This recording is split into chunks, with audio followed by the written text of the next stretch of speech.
Good evening, everyone. Welcome back to Dragon Warriors. This should be the final section of the Reeve's Tale. I'm not sure how long the session's going to be, but since it's very hot, I'm sure people will be happy to get out from behind their computers relatively quickly.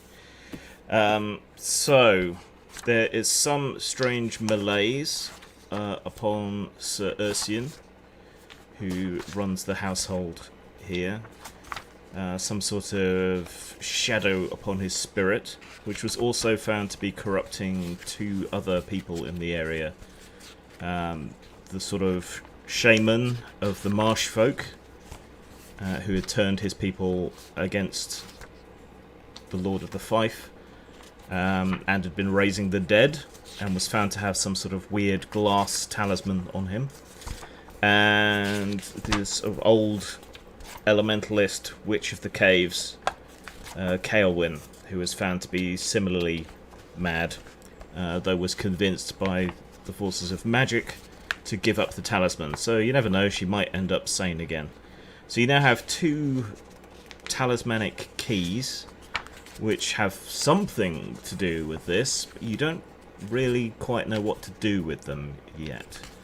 So, returning to Brockley Tower, Sir Ursian's home, you now have to try and figure out what to do with these strange talismanic keys that you found and the visions that you've been enduring in the case of Brother Abbas.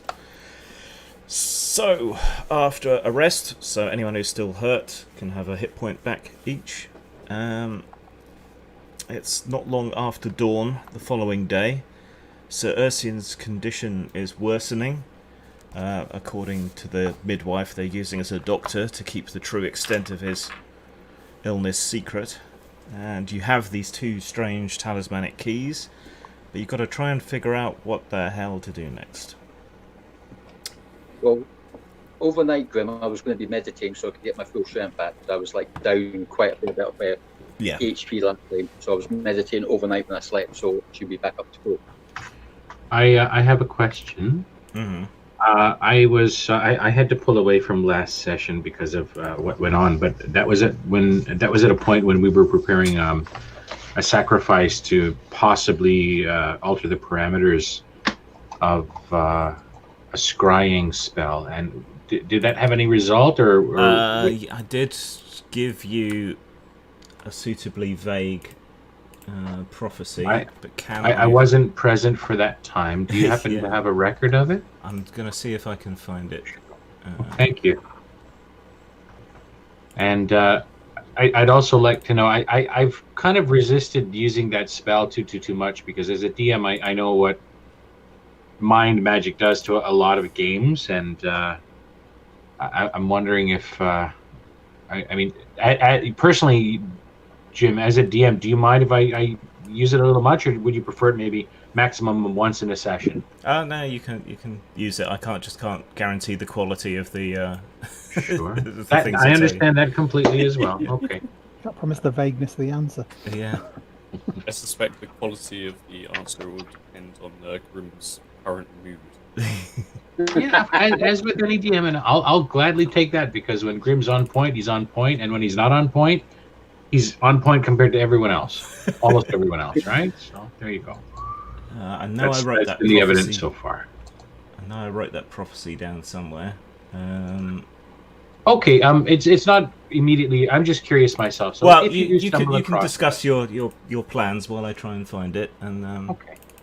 Go from there. I'm thinking, fellow players, of trying another divination spell on these glass keys. Can we perhaps bang our heads to... Oh, go ahead, I'll wait. I found it. Okay, so a vision of an angel appeared to you in all their sort of medieval, too many wings, too many limbs, indescribable sort of glory, and intoned in a voice like 100 bells ringing, "The well is dry, the child has drowned, the Lord is a pale reflection. The stone points down. 8 seers wait in darkness. 1 glass tooth in healthy gum. 1 glass tooth in rotten earth. 2 hands gnaw through the walls. Free the old god to slay him. Can we be assumed to have scribed that with quill and paper? I will post it into the chat. Thank you. For Thank you. you. I'd like to ruminate about its possible meanings, and I'll be silent for a little while I ruminate, gentlemen. Thank you. If you're common. Oh, it's so wonderful also to see it with proper punctuation, or at least meaningful punctuation embedded into the message. Yeah, I won't guarantee for proper because I wrote it in a bit of a rush. But That's okay. It helps. yeah, It inflects the emotion and the tone of the message. close enough for feudal work. I'll mute now. I am listening, however, if I do appear distracted. I'm just pondering. So I don't know what some people missed out on, so I'll just go over some of the details that you've pieced together. So both Rigawag the Mad Mystic was driven insane and was doing bad things with bodies, such as cannibalism and necromancy.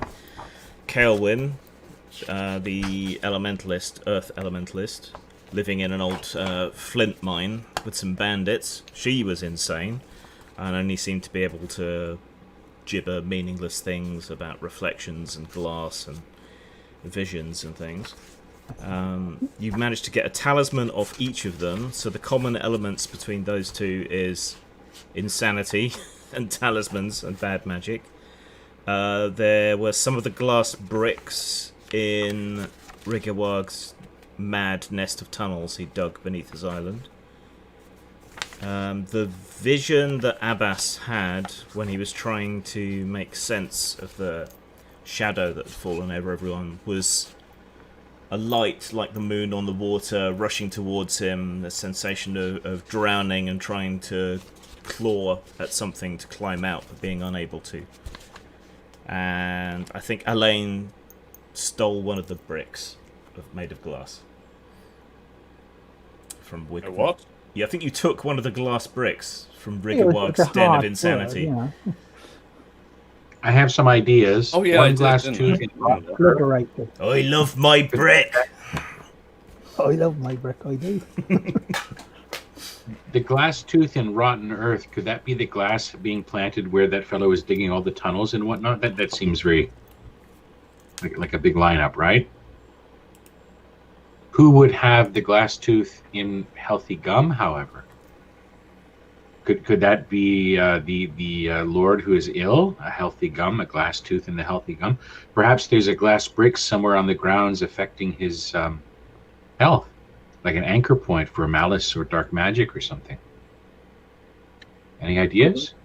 How about his brother's estate? Because his brother's not been affected by it. Yeah, but Oh, his yeah, brother was alright. His brother seemed, okay to you, even though Cesora kept trying to wind him up. Mm.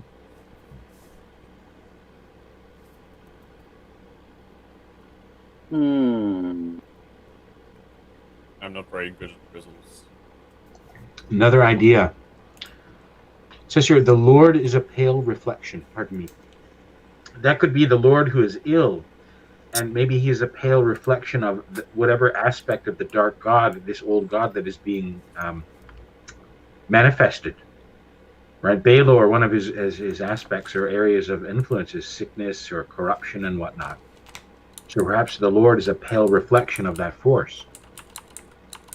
The worse he gets, maybe he's going to turn into something. Maybe he will manifest as the old god, right? To free the old god, to slay him. I don't know. I'm We're talking about Baelor? That Maybe. jerk. maybe. That giant asshole. Yeah, Baelor's literally trapped in ice. So if this is about Baelor and it says free the old god to slay him, We need to free him in order to take him on to slay him, to remove him as a permanent threat and not allow him to remanifest. that would be cool. But if you're wrong and just freeze a giant evil god.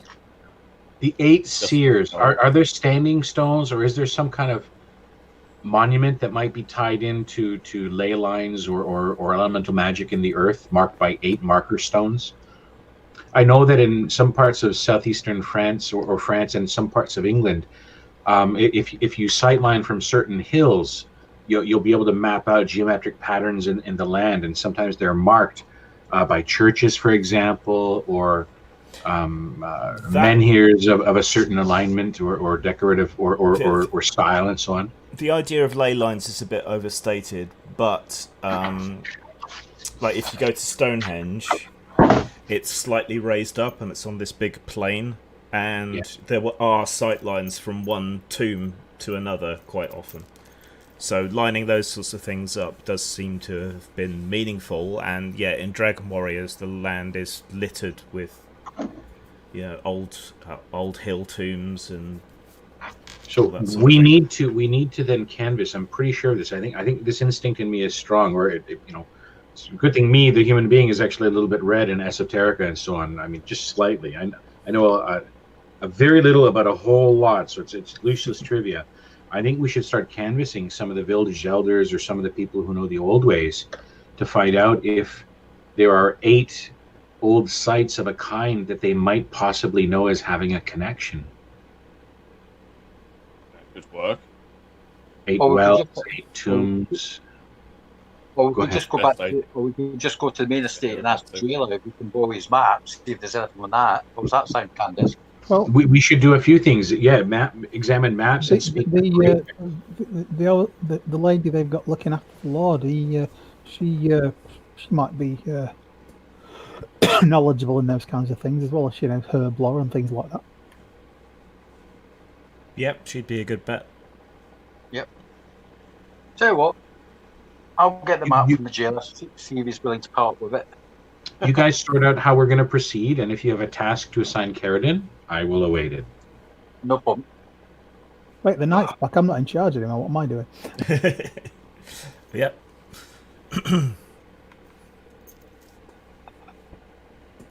So the jailer does have extensive maps of the local area. You take it that they don't actually take that many prisoners normally that need torturing, so he has a lot of time on his hands, which he's devoted to intellectual pursuits. Anatomy, geography, all of that sort of thing. But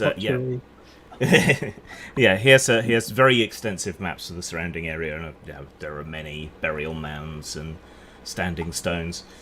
I have a suggestion. In order to help filter the information presented in the maps, we should look for maps that are of a similar hand.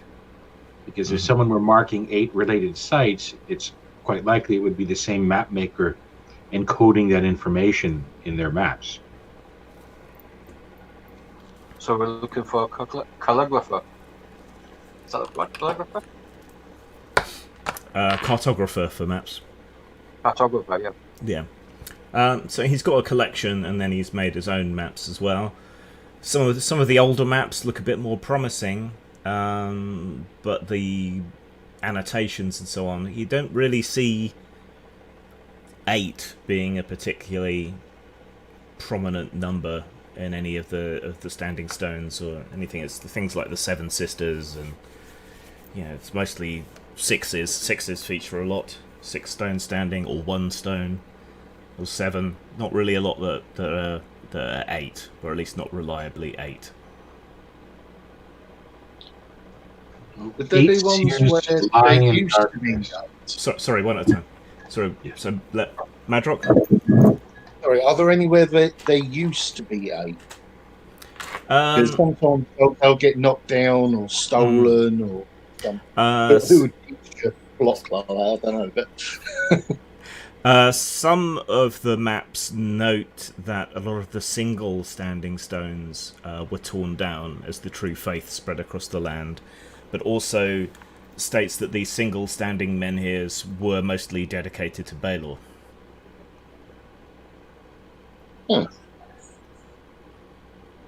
Can you make a perception roll, since you thought to look for that? So just d20 equal to or under your perception. Oh, yeah, 7. Okay, So going through some of the notes that the jailer / torturer / academic has, you find some very, very old journals on sort of crumbling vellum, and quickly sort of scan through them, though the writing's a little odd and the phrasing's a little odd to your eye. But you find a little side note in one section that seems interesting. It seems that just as the true faith has kind of washed over the land and displaced a lot of the old gods, so the worship of Baelor displaced even older gods.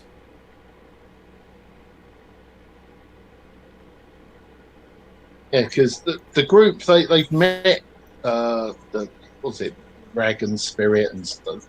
They are fully aware of the older gods, Gardener Jack and stuff. Yeah. The old lady doesn't really have anything useful to add. Sorry, I've got a bit of an upset stomach, so I'll be back in a sec, but you can continue to plan. Okay. So Balor's become the top dog then, it seems. I think we should be looking for 8 tombs, 8 seers waiting darkness. Yes. Maybe we should ask the old lady if she has any clue about the entire riddle, not just Yes, the indeed. phrase of it. Kerrigan, Yes. you've forgotten one thing. What? We've got a talking skull. Oh, very good. When Grim comes back, let's begin a role play scene when everyone else is ready. After you've all each maybe put a task forward to Grim, so that we're not dominating the scene, and then turn it over to Cesora and the skull. Yeah, let's rattle the skull and see what comes up. We've got a lucky 8-ball. Is Cesora immortal? Of course. Oh. So we're looking for 8 things. Pardon me. Is there any chance that there were like 8 champions who all fell in any battles at all? Grim. I think that's the line John was going towards. Yeah. In the messages. That's what I'm thinking. That's what I'm thinking. Because if it's saying 8 tombs, if it's 8 tombs, it's 8 champions who fell in battle against Balor or for Balor. Balor, sorry. But the thing is these tombs will be either built over or not visible to the naked eye. So it's another dungeon keep, another dungeon core. There was no 8 tombs at Real Tags. There's no 8 tombs on the island. Do you reckon this lord is could tell us where his ancestors are buried? That could be an idea. Not in his current condition. I'm not going to ask him. I'm just like rubbing my chin here.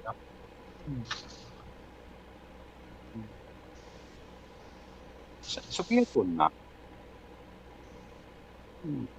I'm still wigged out about these glass bricks because that's like technology that doesn't become available. But they're also used to trap. They're used to trap. Obviously, I think they're used to trap the light. That's what I think, because if the glass bricks, they're transparent, so therefore light can reflect through like a window.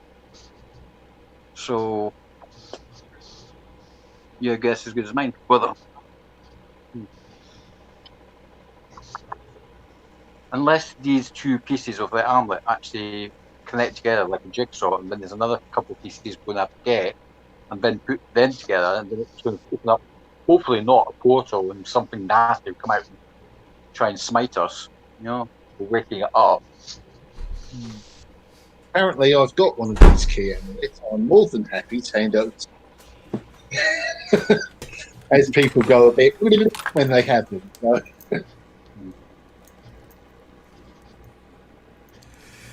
Sorry about that. Hot weather does not agree with me. Okay. So you didn't really find any standing stones that met the bill. In searching for finding where stones had been torn down, the suggestion was that it was mostly the single standing stones that had been torn down. and that those were mostly built in worship to Balor, who himself displaced an old god. So had you come up with any other wild schemes? Yeah, quite a few actually. First of all, ask the jailer, when was the last big conflict on this land? On this? Last big this? fight. Perhaps 40 years ago, when Sir Ursian's father took over the land. Was it a big fight or just a slap and tickle or a skirmish? It was granted to him for service to the old High King. Right. Did a lot of people fall in that fight? Around here, not so much. Just skirmishes. The main conflicts were at the borders with the other kingdoms. Okay. Which is why this is such a modest hall. Yeah, I guess that.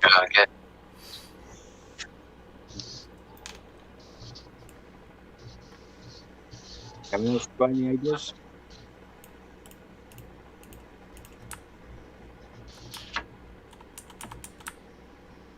It's almost certainly nothing. I just want to eliminate it. But the henchmen that belong to the Mad Crone that they met last session. Yeah. How many of them were there? How many of her? Sort of henchmen that were. There were, I think it's 12. Oh, right. No, that's fine. That's good. Because if you'd said 8, either you was fucking with me or they took out a clue unwillingly. There were 12, but it did get a bit confusing with all the flashbangs going off and sudden death. There's only one flashbang. One if I had one. Yeah. And giant spiders eating them and everything, so...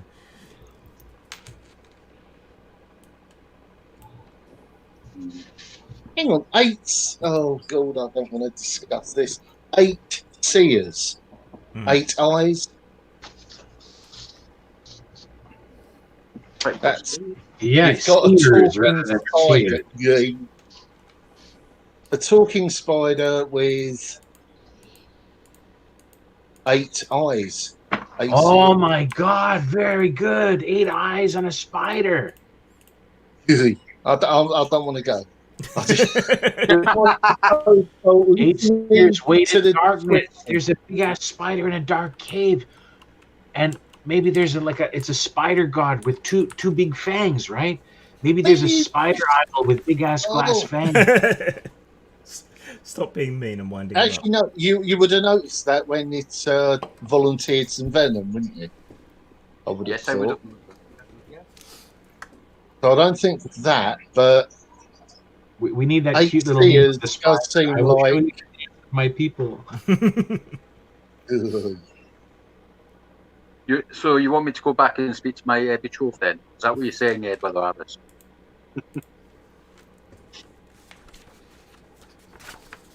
I didn't say anything to the contrary.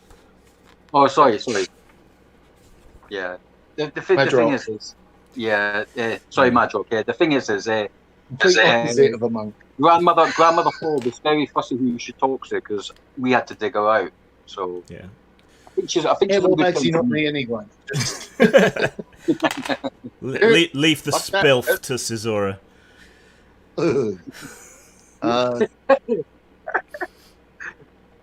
Well, I'm quite happy to go back.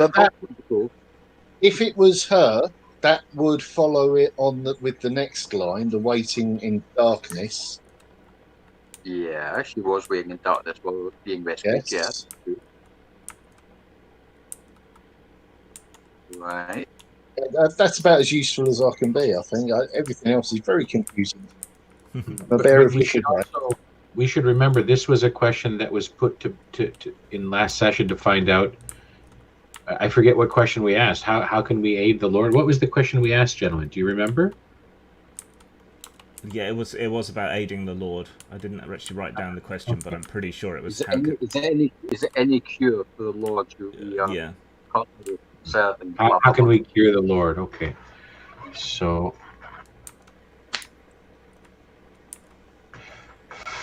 Should we? Hang on, that poison paralyzes, doesn't it? As far as I know, yeah. Well, you should know. I've not used it yet, so I don't know what it does. Surely gave it to me in my mobile. Didn't you get walloped by it? No, I've got some. Unless I've you got. crossed bloodlines somewhere along the line. When you was paralysed, Yeah. was you unconscious as well, or was it you just? He just couldn't move. I could hear Okay, things. so If I remember this correctly, malaise. could I hear things and see things, but I just couldn't move a muscle, correct, Grim? Yeah, that's right. Just wondering if that venom would be useful in treating. Yeah, probably not. Putting the Lord into a comatose state. Well, no, is the Lord distracted by physical symptoms? He does writhe and twist, and he's sweating constantly. Right. So that venom would, without harming him, negate the thrashing around and the writhing. And if his mind is then still, you could maybe ask him a couple of questions or let him know what we know. And maybe, hang on, can Brother Abbas read minds? I can't remember. If you could commune telepathically with him, and again, I can't remember what rank he's getting a bit messy, but you do mind stuff, innit?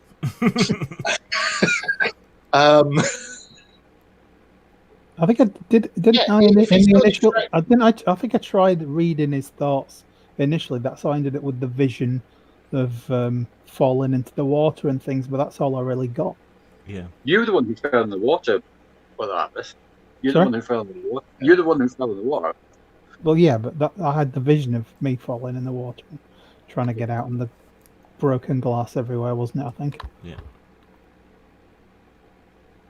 Actually, if someone's not being tormented by their physicality, you might get a much better response. Depends on how literal your commune with him could be. Obviously, you can't physically talk. So if after that stuff wears off, it might not be too helpful. Other than giving him a break, of course. So what you're saying is give him a teaspoon of the stuff in his favourite drink, wait for him to be sedated, and then ask him correct questions until it runs out. No, well, no. I think venom's insinuative anyway. You've got to inject or something. Mhm. Unless you could use your alchemy to change that. Well, I could cast a mystic spell on him, making him paralyzed, but I'm not sure if how much that'd affect his mind. Well, it shouldn't. I mean, as if if it'd calm his mind enough for me to commune with him, is what I mean. Okay, well, the question is, do you still feel anything under that paralysis? What level effect is that? Paralysis is level 7. Oh, so it's one of your shiny new ones. Yes, it is one of my shiny. Ooh. I like protection even better.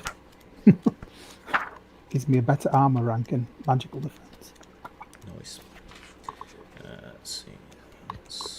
I can also levitate, but what use is that? It's useful Well, up until the if you go point down it a well. stops. Yeah. Or up until the time you need to actually get into a fight. And I have to go, I need to cancel this flying around business now. Paralysis. It's paralysis of all the voluntary muscles, so their heart and so on would still beat. In this case, because these are involuntary spasms, it might not actually stop them. Right, so again, the venom's probably the way to go then. Yeah. They collapsed at once, but they were still remain conscious. And tormented by their pain. That'd be even worse than The problem with narration, it's actually like a malady of the mind as well as the body. It could be both. So even if we can be tormented with his body, then the mind might still be affected. Your sound's gone a bit funny for some yeah, reason. honest.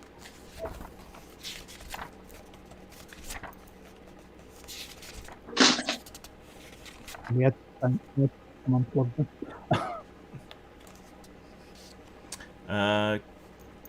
You've got those 2 amulets which you haven't looked at much, and Keridon wasn't here last week to have a look at them. So that's another lead you might be able to follow. But are you going to poison the Lord then? Well, possibly run it by the midwife, because she'd be more familiar with herbal tonics, similar. Because there's going to be certain plants that will have a similar soporific effect, but usually they will affect the mind as well as the body. Yeah. If we openly explain what we're intending, so we're not, we caught them stick poisoning the Lord. We know on that. No, it's medicinal poison.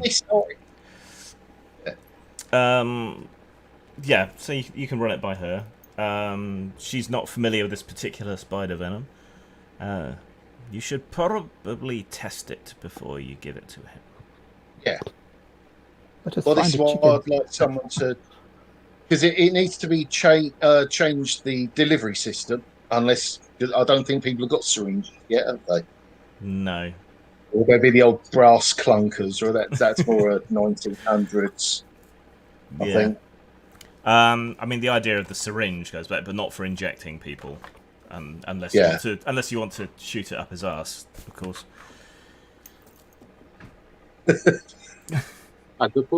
John's just volunteered to check over the medallions. Okay. Well, the spider venom first. Right. One of the page boys brings you a chicken. Okay. Not being soft on animal testing, but that's going to be no good. The point, venoms, if it's insensitive, it's injected. That's how it works. Look, you saw me. I got bitten by one of these critters, and I was out cold for... Well, I wasn't out cold. I was, not moving for at least 5 minutes. Yeah, so that's what I mean. When I was comatose, I could hear, I could see, but I couldn't speak. I couldn't move. I couldn't fight. I was just lying there like a sack of tatties. Yeah, but it's the delivery of it. If it's only something that will work like that, swallowing buckets of the stuff might not give you more than a bad stomachache. Well, I was caught off guard when I was nibbled. There's one way to find out, which would be to feed it to the chicken. Fine, give me a teaspoon of it. Okay. No, seriously, that's right. And I'll sit down in a nice, comfy chair with the chicken. People will talk. And I will drink the venom. Poison. You're drinking it? Yep. But just a teaspoon? Well, because I don't think it'll work unless you want to not go into the different types of delivery systems, because that would be a lot easier. Okay. So you take a sip of it. What is your current health? Oh, it's maximum, but it's also fat. I'm looking for a couch. And that's actually... His current health is 9. 9. Which is his maximum health. Okay. So you take a couple of drops of the poison on a spoon. You notice it's discolouring the spoon slightly, but you brave it and swallow it down anyway.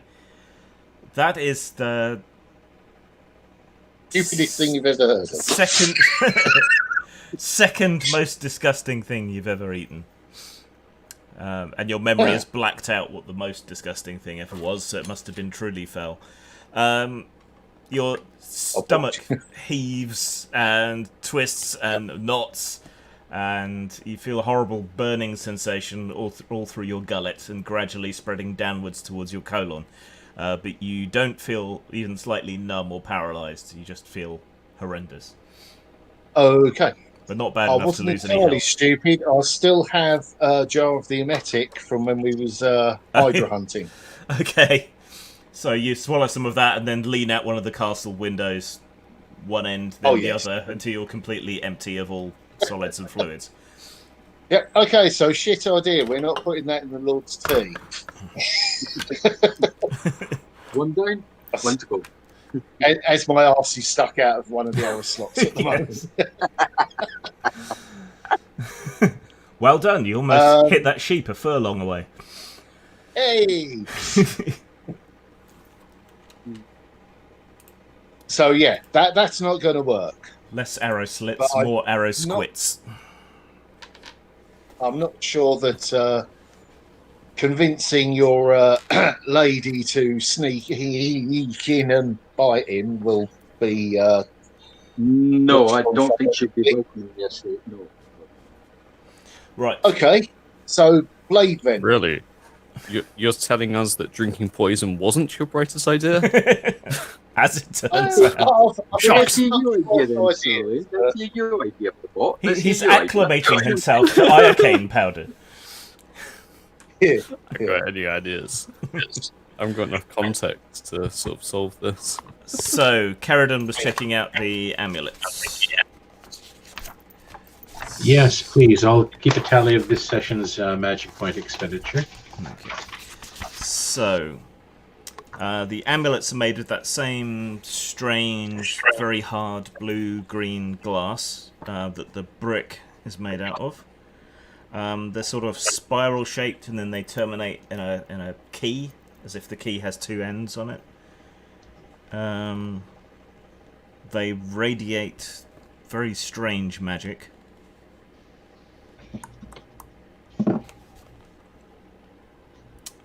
But other than that, that's all you can really tell from looking at them.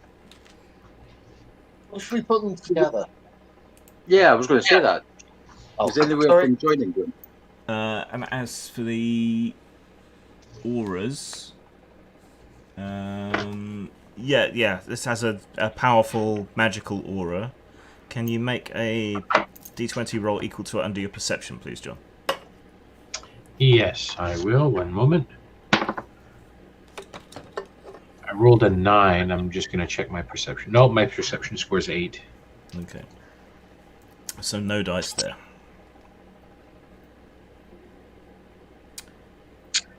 When you put the talismans together, nothing particularly happens.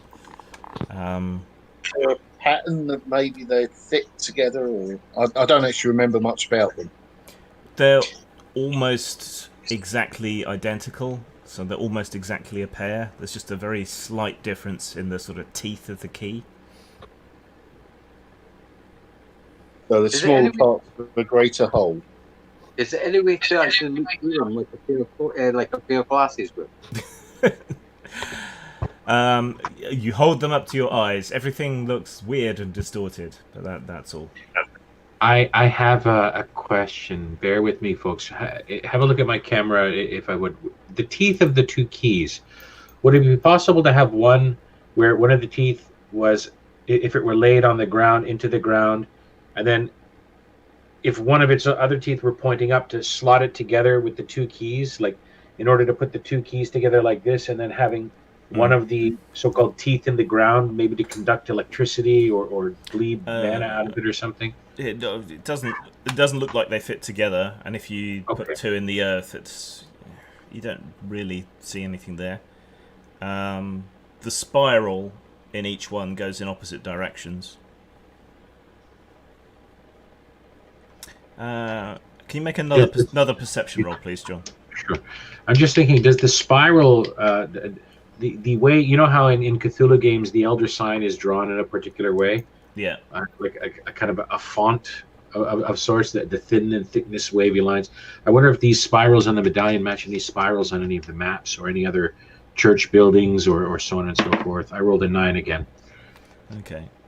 Well, the old gods often had inscriptions of spiral mazes and so on. They were symbolic of the passageway between worlds, and were also used as sort of binding and bonding symbols.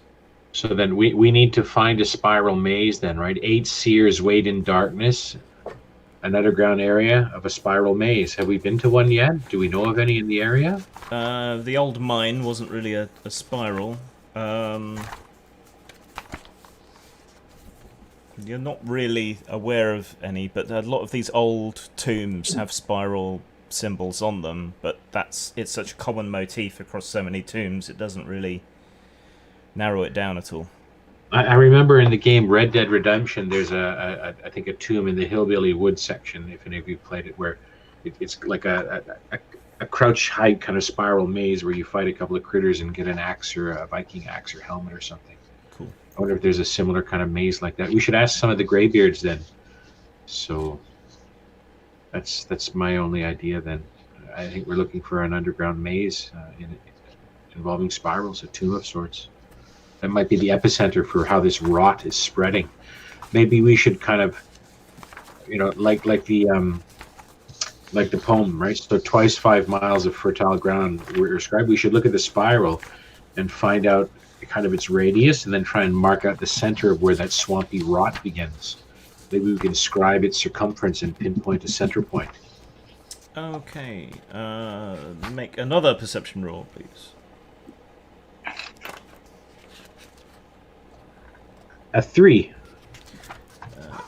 Okay, you do notice, going over the maps, that the island where Ragawag was and the ancient flint mine where Kaelwyn was are both very close to equidistant from the castle here, where you are now. Oh, then we need to have outriders sent to kind of... they're equidistant, so we need to then send some outriders if we have the authority to dispatch or assign some of the king's men, the lord's men, to ride in each of the cardinal directions and do a circumference of the properties at that mile mark level. We've got maps. And look at the maps too, and correlate those 2 data points. Okay, so Lady Attain has the authority to send out some riders. So they do that. Checking over the map, there's no other real settlements or particular landmarks, so it seems like those 2 places where the mystic and the elementalist were, those were the most significant places at that equal distance. But it kind of suggests that whatever force there is at work is radiating out from the castle. Okay, does the well reference, assuming that they've got a functioning well at the moment, is there an old one, maybe a reserve well, or yes, there was an old well, but the water turned sour and then dried up, so we dug a new well. But the old Perfect. well is the old well is beneath the cellars of the castle. well, that's I think we have found our lead. The old well it is. Sir Elaine, what do you think? the I child think is it's a drowned. good idea. Hang on. Mad So a Rock kid further could out. have drowned in it. That could have made the water turn bad. Someone didn't realise that. So we might find, what skeleton of a child at the bottom of the well.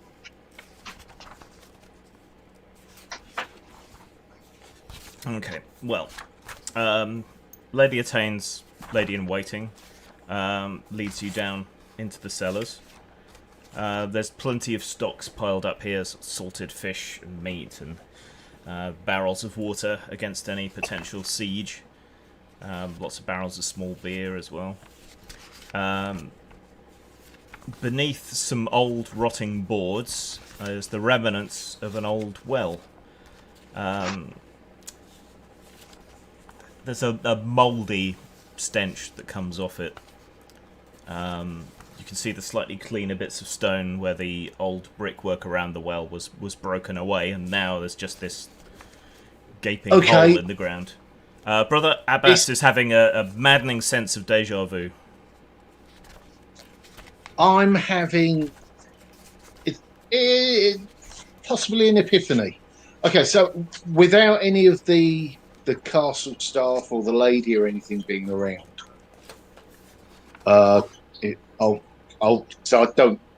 It's probably wrong. The phrase "the Lord is a pale reflection." Now, people have often said that about older brothers, or it's along the apple fell far from the tree, that sort of thing. So, and again, I could be wrong. If the Lord pushed his older brother down the well, that could be why he's getting done now. Could be like a vengeful spirit type deal. I think you might be right. You're cottoning on to something. They said the last just war. from putting those few lines together. I still have no idea what the glass things are about.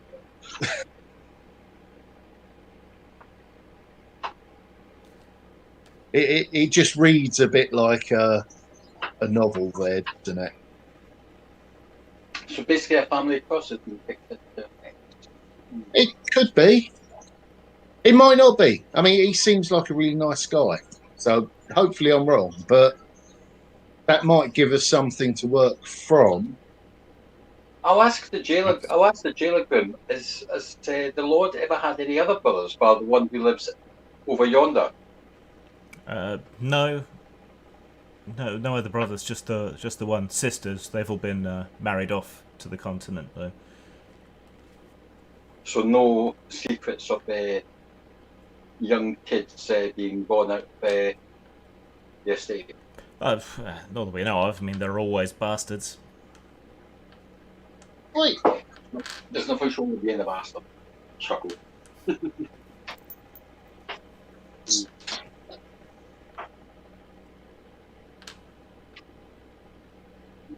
Yeah, I'm probably wrong, mate. It was just... There's no sort of like decaying corpses or anything in this well, is there? Well, you haven't gone down into it yet, so... Oh, right, so they've left it for me to go down yet again. Well, you're all got sort of stood round the hole like a bunch of council workmen. Who has to change his own name to General Dogfunny, you know? Okay, right. Can the stick see in the dark? I can see in the dark. I've got a way of seeing in the dark, yes. But without burning a potion is what I'm thinking. Yes, I've got ways of seeing in the dark, yes. You mean a lantern? Nice. Okay. Oh, yeah, but... just disturbing whatever else might be down there, because we're adventurers. You don't get a single well, do you? No, it's always... I'll get far down to where I'll go down, Grim. You dropping a stone down there? Yeah. Yeah, that'll wake you up. Put yourself in there next time. That's the one. I think that's from the animated version as well.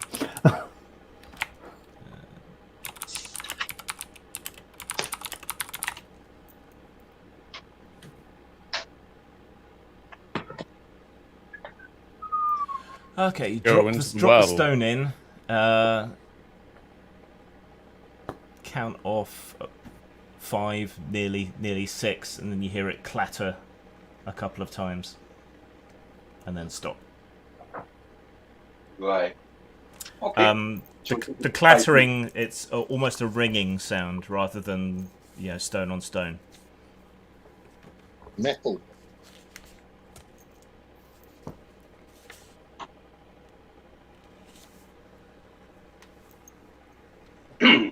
So do you want to climb down? Yeah, I'll climb down. General Dog's going in the room. Are you dropping a rope down, or are you going to try and brace against the wall? And well, how far apart's the walls around there as well? You could sort of lean your back against one side, brace your feet against the other, and sort of walk your way down. Yeah. I'll do that way. Okay, 1 second. Hang on, I don't know if it was this one or one of the other games I played. Was there something about clay handholds? That was the climbing down It into the was hole that the forward. other guy had dug. Yeah. Yeah. Should we stick with the rope? Well, he's already getting down, but you can always drop a rope to him after. Yeah. Right. What's your reflexes? So there's always reflex 16, yeah. Okay, so you slide down bit by bit. The top of the well gradually recedes to becoming a small light circle above you. And then the walls suddenly go from sort of rough stone with mould and ancient moss growing on it. Kind of slimy, bit nasty. The walls suddenly turn smooth. Can you make a d20 roll equal to or under your reflexes, please? 3. Okay, you almost slip, but manage to hold on and carry on sliding down. You notice that the walls of the well are made of glass bricks. I'll take note of that. Hello. Some of them appear to have been cut out of the wall and removed here and there, which gives you a few handholds and footholds as you continue to descend. You finally reach the bottom, which is a sort of gooey black mush. And there is the gleam of bone in amongst the mush. Okay. Cautiously lift up the cadaver. Child skeleton. It is indeed a child skeleton. I wonder if he pushed his older brother or a bastard brother down the well, and it was a childhood murder that was never spoken of. Quite possibly. Or possibly his son. How many of the bricks are missing? It's hard to tell. You can't see the whole lot all at once. As you look around, you see that a couple of the bricks in the bottom section of the wall have a couple of depressions in them in the shape of spirals. Hey. 2 keys. How many of them are there? 2. Okay, I'll put them up. And reflected in the glass, you for a moment see a child standing behind you. I'll slowly turn round. There's nothing there, but in the reflections of the glass on the other side of the well, you can see a child standing behind you, just sort of staring at you. He seems bloated, and his skin is hanging like soft wax.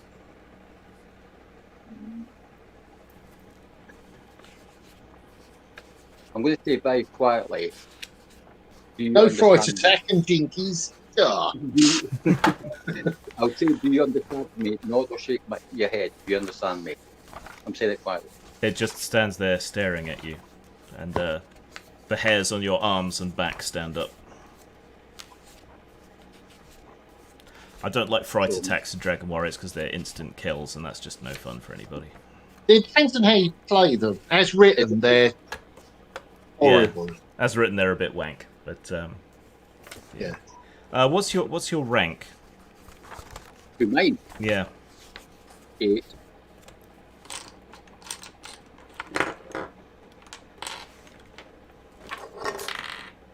Okay, so you're unsettled, but not shit your pants scared. Not yet. You've seen worse. Yeah, that's been Spider especially. Yeah. She liked you. I know she liked me, and I liked her too. But I was under drugs.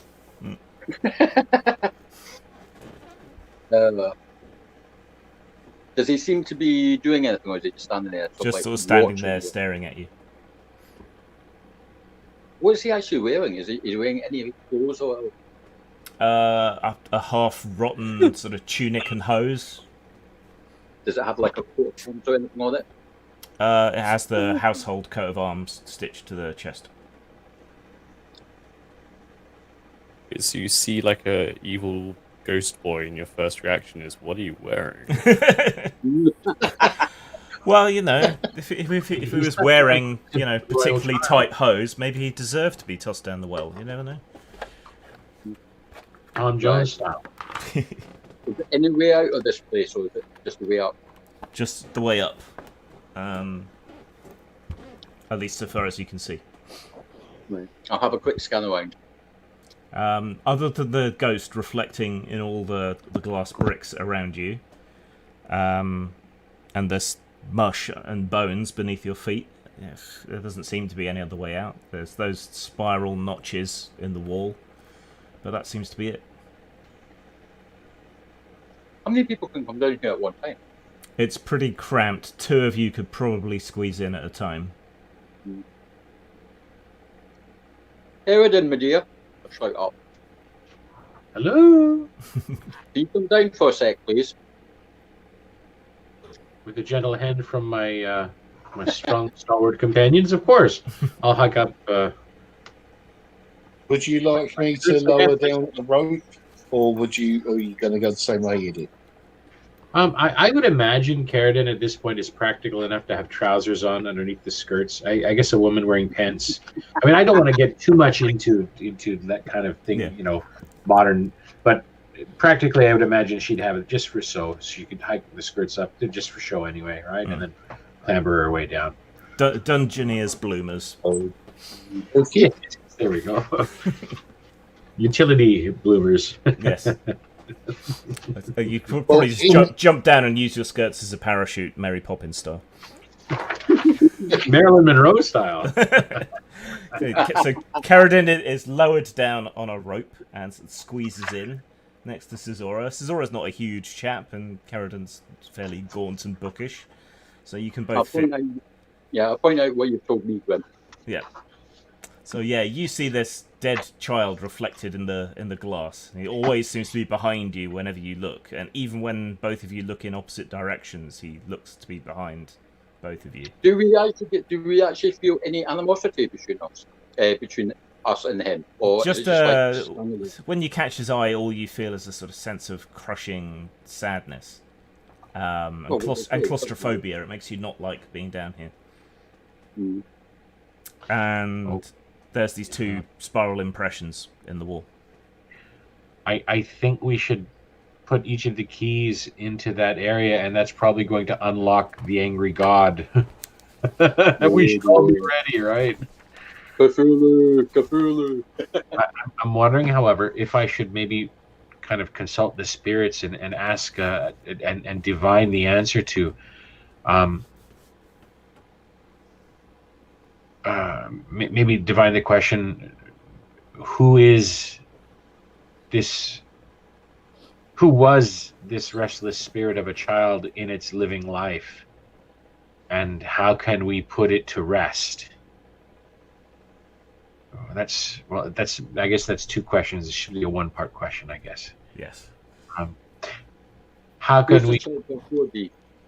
Okay, so what should we ask? Should we ask if this restless shade should be put to rest, or do we want to know who it is? Help me formulate a question. What do we want to ask if I do divine an answer? Who is thy child before thee? We're talking about old John. He could have been a sacrifice. Oh, yes. Very good. I love this brainstorming where we're getting all kinds of ideas out. All right. I read a lot of weird old shit. So maybe we should divine the question. Should we... Oh, no. Okay, what is our goal? Putting the child to rest or saving the Lord? Like, even if he did do this as a child, he may be a changed man. He may have done a lot of good in his life to kind of expiate his sin.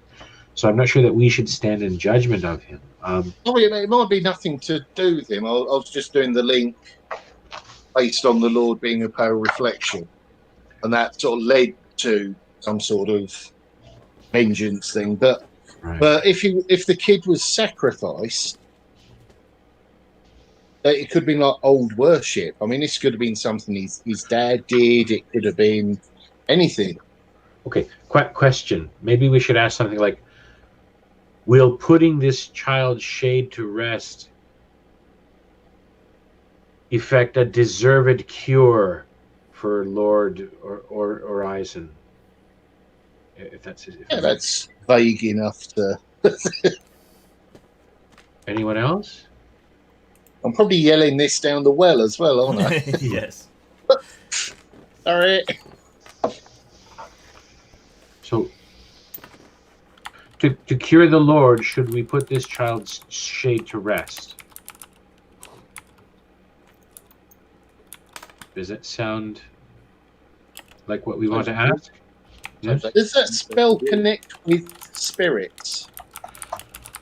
Let me. Would you be able to use it to communicate with the kid?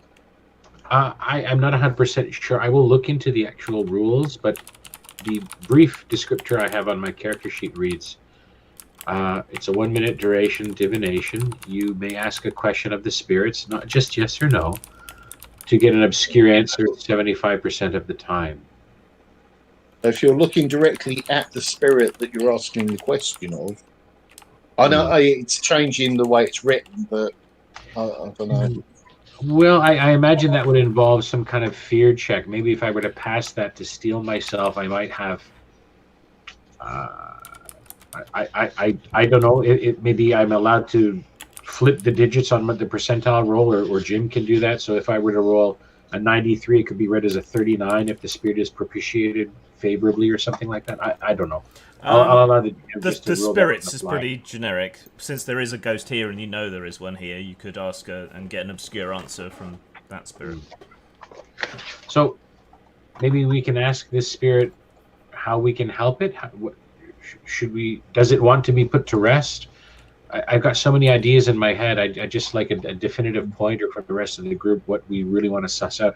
I don't want to overuse this divination spell to kind of ruin some of the mystery and thought involved in role-playing the answer. But the child's reading no sign of any threats. I'm sorry, I didn't catch that. Your voice kind of roboted out with weird interference. The child isn't a threat so far. Okay. So that's a good thing. So what is our goal then? Do we want to divine the answer to what should we do next to cure the Lord? Or do we want to ask about the spirit? So let's are we going to ask about the spirit or curing the Lord? Let's kind of define which of those two angles. Is the child before thee a threat to our mission? I don't know. And even if it isn't a threat, its status as a threat or non-threat may not necessarily color whether or not it resolving its troubles is a linchpin to effecting the cure. So I don't know we should hang that on its status as a threat per se. I'll tell you what, I'll put these two intations into the wall as long as you watch my back. See what the spirit does. Okay, shall we go with that track first? Up to you. You're down here with the powder. You're the Ghostbuster. I'm the Tunnel Dweller.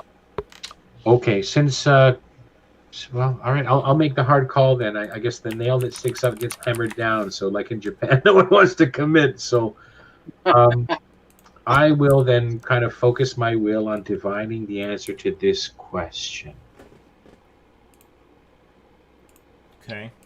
What might we do here in this place to help cure the stricken Lord Horizon?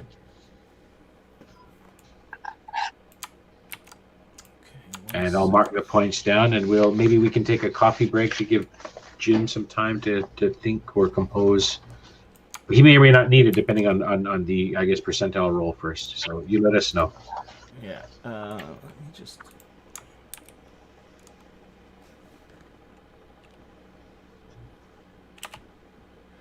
Okay. So you reach out to the other side, speak with the spirits. Mist appears on the glass bricks, and the child's ghost draws on the steam with its fingertip, and letters briefly appear, as dropped in the chat. Okay, you're a crafty one. He waits on the other side of gold, and then a comma, silver and blood open a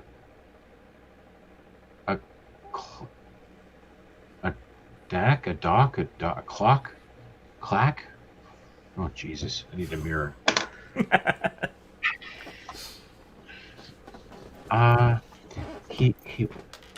So he waits on the other side of gold. Silver and blood open a clock. Silver and Gold, silver, and blood. Yeah. they open a clock, I guess, a kind of an A.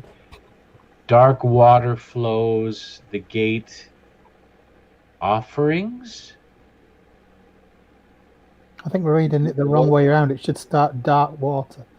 Bottom line for Okay. yeah, bottom to top. I think it should go. Dark water flows. The gate offerings of gold, silver, and blood open a clock. He waits on the other side. Oh, you are so crafty, you guys. Wow. So dark water flows here in the well. Gate offerings of gold and silver. Okay. Of gate offerings of gold, silver, and blood open a clock. Gold, silver, and blood open a clock. He waits on the other side. He being maybe that god, right? We're gonna make it the god to slay. Dark water flows. The gate offerings of gold, silver, and blood open a clock. So there must be a clock in the castle, maybe one of these poisoned bricks, right? A tooth in the cog of a wheel of a clock. I don't think it does. It actually say. I don't think it says clock. Doesn't it say clack? Clack. I'm reading it as a clock, maybe because it's a child, right? Grim is crafty enough to have this child maybe make improper letters. It only learns so much. Yeah. Right, and because the fact that blood he can read and write. Schlaus or B double S symbol, whatever it is. So I think it's the spirit and the fogginess, and just Grim's crafty enough to represent slight defects in the fog and the reflection and the distortion through these odd letter choices. So yeah, all right. I'm going to step back. I've had enough screen time in them covering this. I think it's a clock with a rotten tooth in it, centering it in the castle. Is there a clock in the Lord's chambers that could be effing him up? We should check it out. Are there clocks in this world? There are clocks, but they're extremely rare and expensive. Yeah, there's a water clock in, I think it might be Pheromone. It's one of the big cities. Yeah, it's like a wonder of the age. Yeah. But your actual clockwork, I don't think so.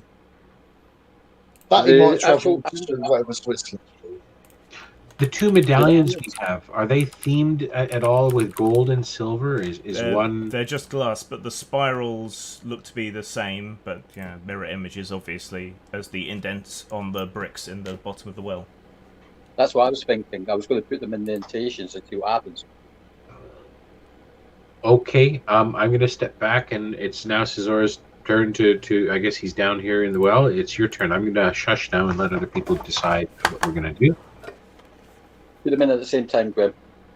Okay, so you take the two talismans and press them into the wall. Okay, they snap into place. There's a bright flash of light, and Cesora and Kerrigan disappear.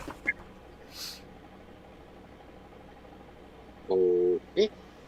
And we'll come back to you in a bit, but the others looking down the well, they see a bright flash of light, and then those two have disappeared.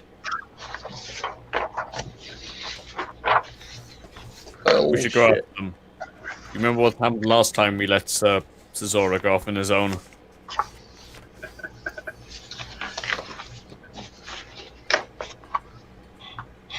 Okay, so you climbing down after them? Yes. Right, so Elaine and who next? Okay. I guess me, because if those things have gone, I might have a chance of opening the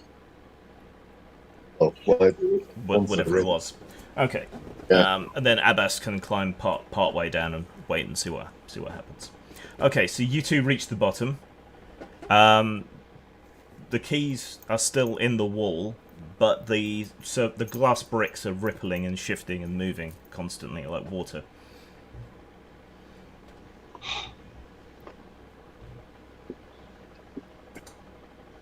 I guess I'll touch the walks of bricks. Okay, there's a bright flash and you're sucked through. So Madrox sees Elaine disappear after he touches the wall. I guess I'd better go through as well. Okay. He'll get into trouble without me. And then Abbas wants to follow? Yes. Okay, it's a sphere of annihilation, you're all dead. No, I'm kidding, that's the Temple of Elemental Evil. A whole party died to that once. I was in a party that did exactly that.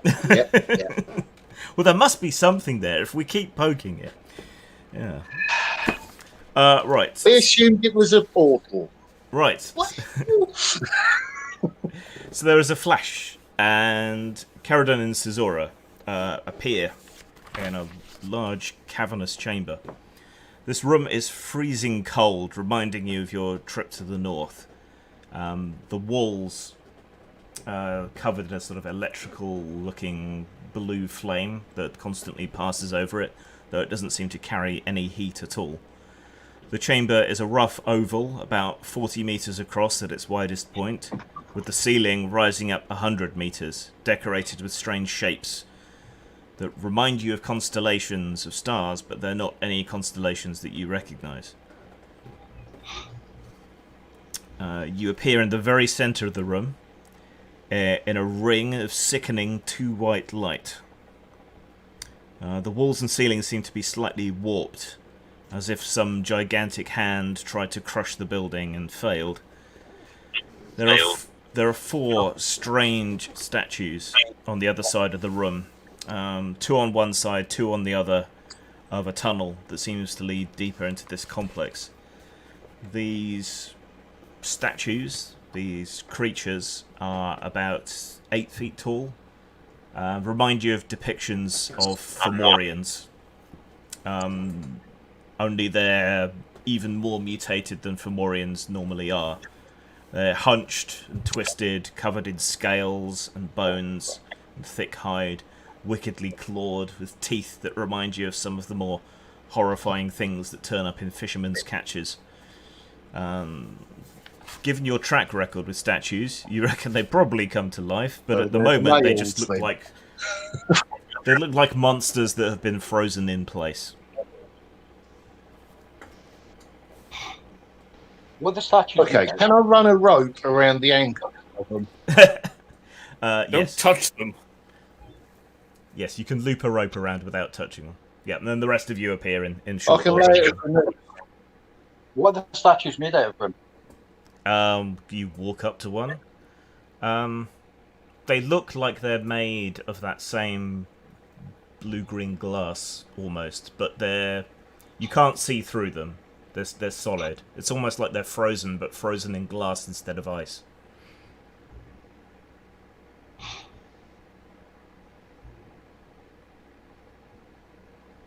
Zora, don't touch So it. if I can run Is it? run Mum, them Dad. as loops around, so they'll act as nooses. Stags is what? Sorry. I want to run a rope around the bases on Yeah. without touching them to start with, Yeah. so that when they get pulled, it'll go around the ankles. Okay. It might confuse them for a minute or two. You want to at them. Mum, Dad, don't touch Yeah, it. pretty It's much. pure evil. I remember that reference. Yeah. Time bandits. Hey. That was surprisingly brilliant, that film, wasn't it? Yeah. Okay. So, yeah, you've run a rope around them all. They haven't moved so far. And between the statues, two on the left, two on the right, there is this tunnel that seems to go through.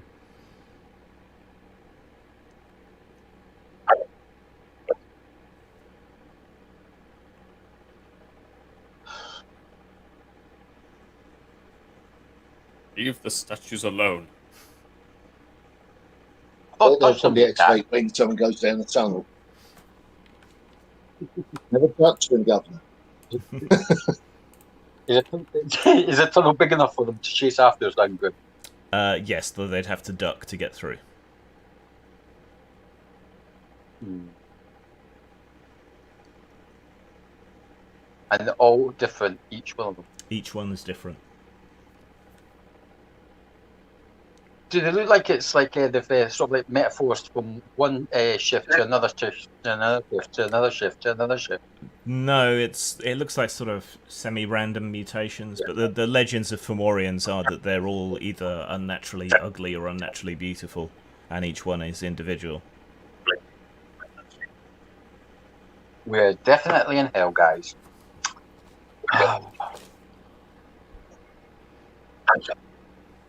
We met a Fomorian before.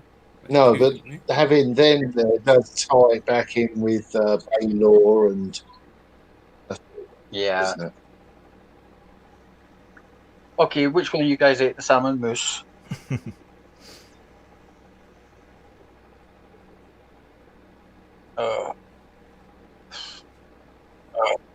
If none of you are going to advance, I will.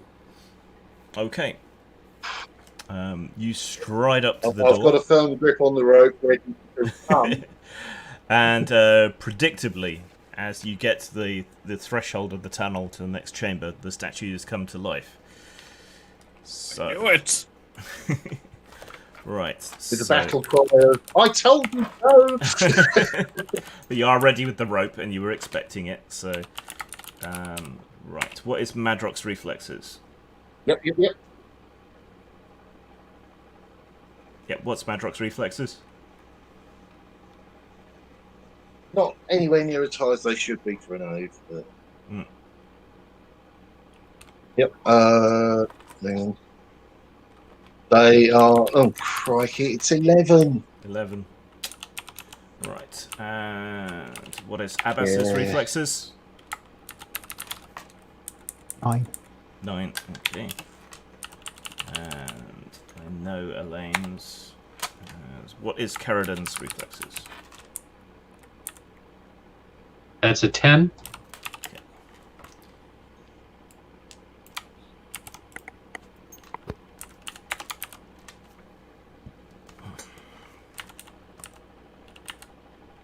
Out of curiosity, what is the creator of this game's fascination with statues that come to life? I don't know. It is There's an old. one in almost every adventure. Well, these weren't all written by him, so I don't, it's just an old school trope that people use a lot, I guess. Right. So they start to move. Now the legs are all tangled up in the rope, but that hasn't affected them yet. So Caesora's quickest off the mark. What do you want to do as these monstrous beings come to life? On a hard day's work. And shift it twins, get ready to rumble. Okay. So you bring out your swords and adopt a more defensive stance. Elaine?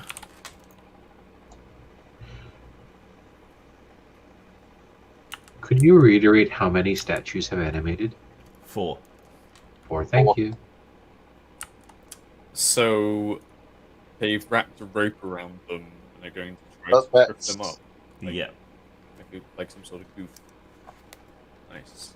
I'm gonna hit one anyway. But John, that is 8 sets, 8 pairs. Okay.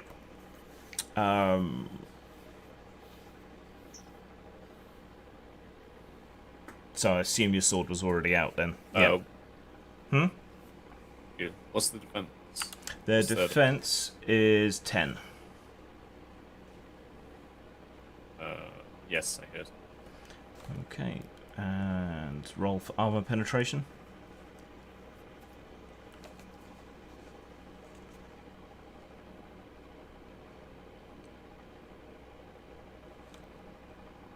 Seven.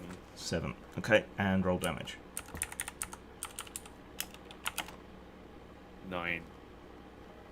Okay. So you stride up to the nearest statue and hack at it with your blade.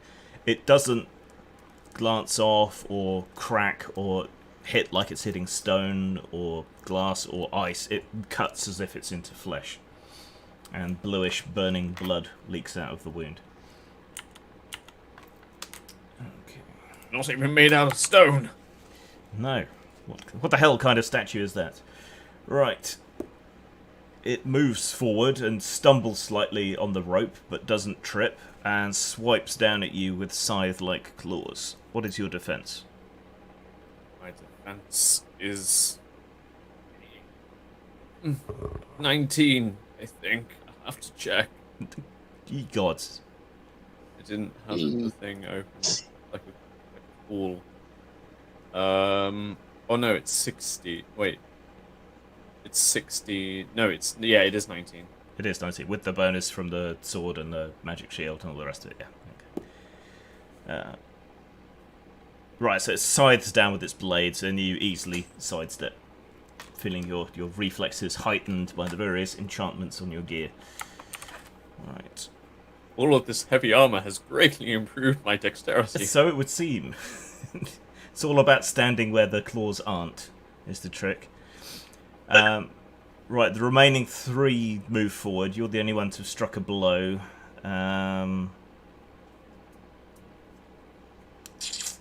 But that would be a bit unfair because I made you use all your defense on that first one. So actually, no, they're going to spread out. Okay. So another one steps forward, stumbles slightly but doesn't fall, and swings for Madrock. What's Madrock's defense?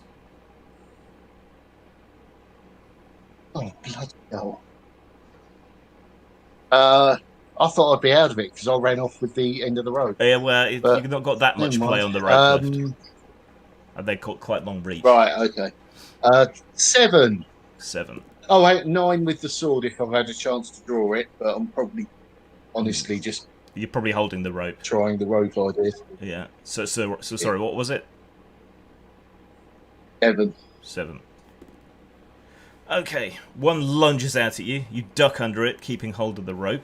It gave you a little bit of a haircut, but that's all. Next one steps forward, again, stumbling, but not falling. And lashes out for Brother Abbas, whose defense is... My defense is 9. Okay. You easily duck under it and tumble out of the way, ready to attack. And the last one... we'll go for Caesura, whose defense is 13. right. Yeah, and you're way too quick and nimble to be hit. Plus, you have your other sword out, so you sort of duck and dive and bat one of its claws out the way. Right. So they've sort of dragged the rope with them mostly at the moment. So Madrock's been kind of dragged forward slightly more than anything else, and it's Madrock's go. Yeah, well, the rope idea seems to be a bust. So I'll be... No, they stumbled, they just didn't fall. You think you were unlucky. In that case, I will permahold on the rope and partly running away from the thing that's trying to kill me. Give it Just put everything I've got into probably working on speed rather than strength, but then yeah. he's, I think, as weak as he is slow. So, yeah, not a lot in it. Okay. Who would have thought that a linen rope would not smite a demon? Well, I could have tied it around their ankles, but someone said don't touch them, which, okay, was actually probably a good idea, but... Okay, you run and jerk the rope as hard as you can. It does tangle tighter around their legs, and 2 of them fall over. That's a win!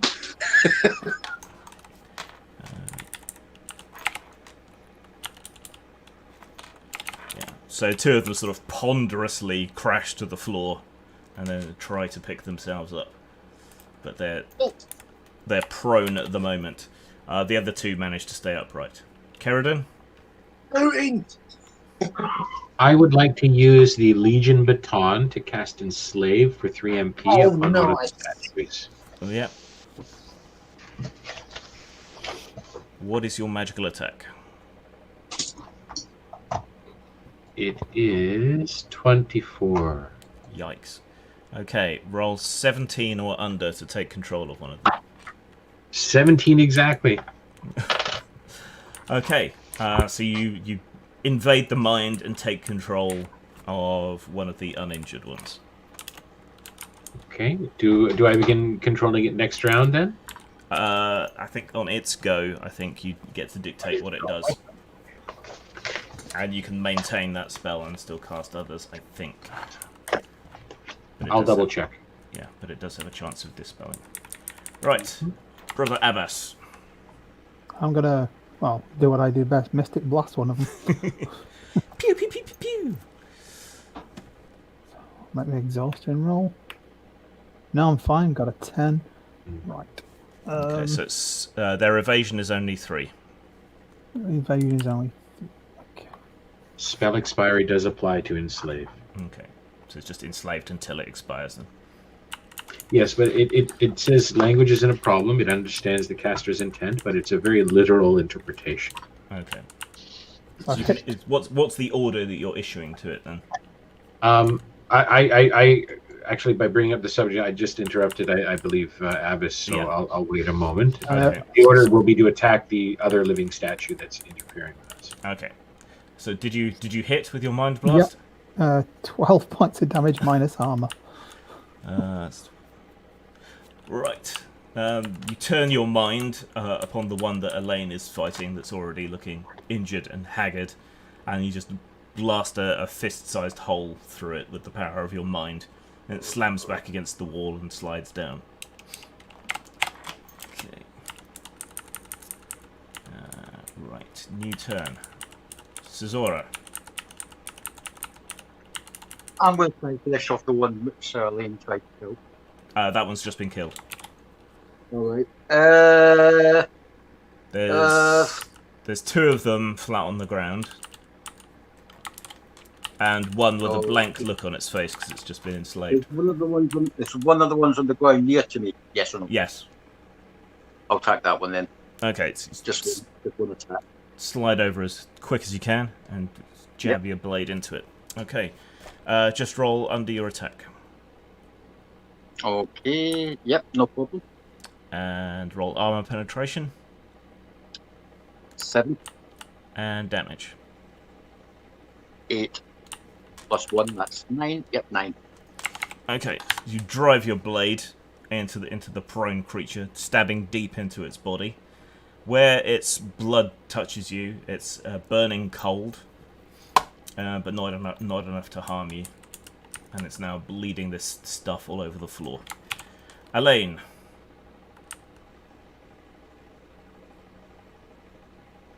I would drive my sword down into the one that has fallen at my feet. Okay, the one Cesaura's attacking, or the other one? The one Cesaura's attacking. Okay, so you move over rapidly to join him and jab your sword down. Right, just roll under your attack. Yes, excuse. And roll armor penetration. 4. Sorry, how much? 4, I rolled very... Okay, your sword glances off its scaly hide without penetrating to the flesh beneath. Tink. Right. It pulls itself back up to its feet and glowers at you and Cesora from above. The other one that is down on the ground also pulls itself up. And then the one under Caridon's mental control launches itself into the back of the most wounded one. It hits. Where'd my D8s go?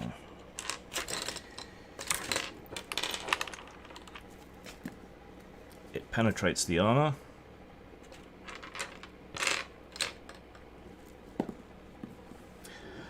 Okay, so you're staring up at this thing as it picks itself up, and then suddenly a clawed hand punches through its chest and then drags back outwards.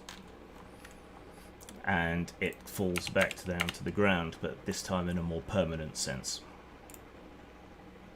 Caridon, you're in mental contact with the creature that you have enslaved. Yes. And the sort of sensations and feelings and language and surface thoughts that you're reading off it, it's a protector, a guardian, like a prison guard That's what its job is here. So you're sensing that coming from it. Madrock. Understood. When it's my turn to speak next, I'll share that. I'll roleplay it out if you like. Yeah. Okay, Madrock. Well, I can't capitalise on any of the fallen ones, so I'll try and hamstring one of the occupied. Okay, so you come. Probably not the one that. Would I recognise the? Yeah, you can tell what happened. Yeah.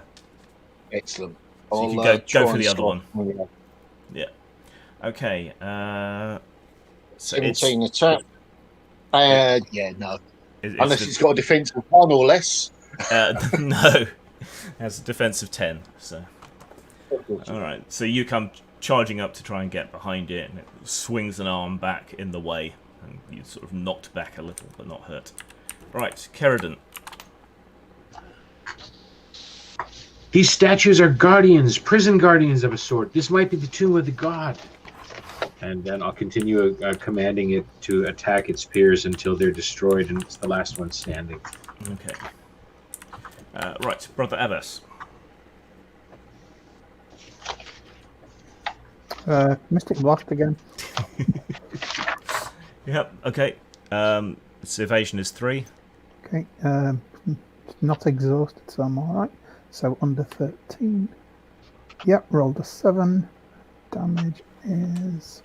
Just a second.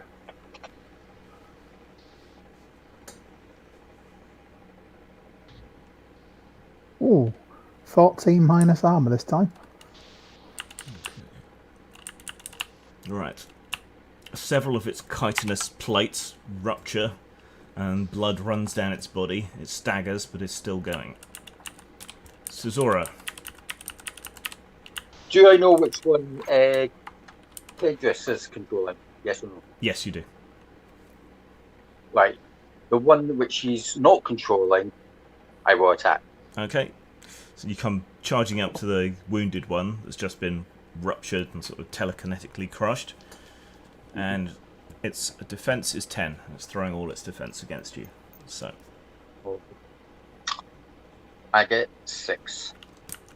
Okay. Roll for armor penetration. Be 10.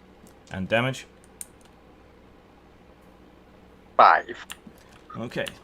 You come charging up, leap onto its back as it's trying to get around to you and sort of stab your way up its back, driving your blade finally into the back of its neck and riding the body down to the ground. Crunch. So there's just the enslaved one left, which now just sort of stands there. What are you saying, Keridon, girl? These apparently are guardians of some sort, like wardens to protect and keep imprisoned whatever is here. This must be where the old god is buried, or it's canopic jars or phylacteries or whatever is tying it to the mortal realm. I'm wondering, however, if I can try and maybe communicating with this thing. I just need a moment to focus on whether or not it's just a wheeled automaton, or if there's some spirit or essence or intelligence beyond it. I need a few moments to suss that out. I'm not sure, Grim, if I can withdraw any of that information from my existing connection with it under the enslaved spell, or if I'd need to read its aura for that, or... You could instruct it to say, like, tell me where you're from, and while no one might understand the language, the spell creates an understanding between you and it, so... Okay, then... Everyone, please just allow me a moment to concentrate on this thing, and I'll close my eyes then, and I'll order it to explain who and what it is. Okay. You get sort of flashing images from the deep past. You see mounds of dead bodies and Fomorians sort of striding over battlefields and fighting both men and other strange, otherworldly creatures. You see this creature and several others of its brethren kneeling before Baelor, who slightly opens one gigantic red eye and lets his gaze wash over them, sort of blessing them with this blue fire, and then sending them down into this tomb where they freeze into place. Okay, I will relate these. I will tell everyone. It seems that Baelor empowered these things to guard this place. Perhaps Baelor has imprisoned a competitor here. Some other god he quarried with. I will continue. I need to ask it another question. I will then ask it, or I will order it then to explain who or what it guards here, and whether it is to keep others out or to keep it within. Okay. One second.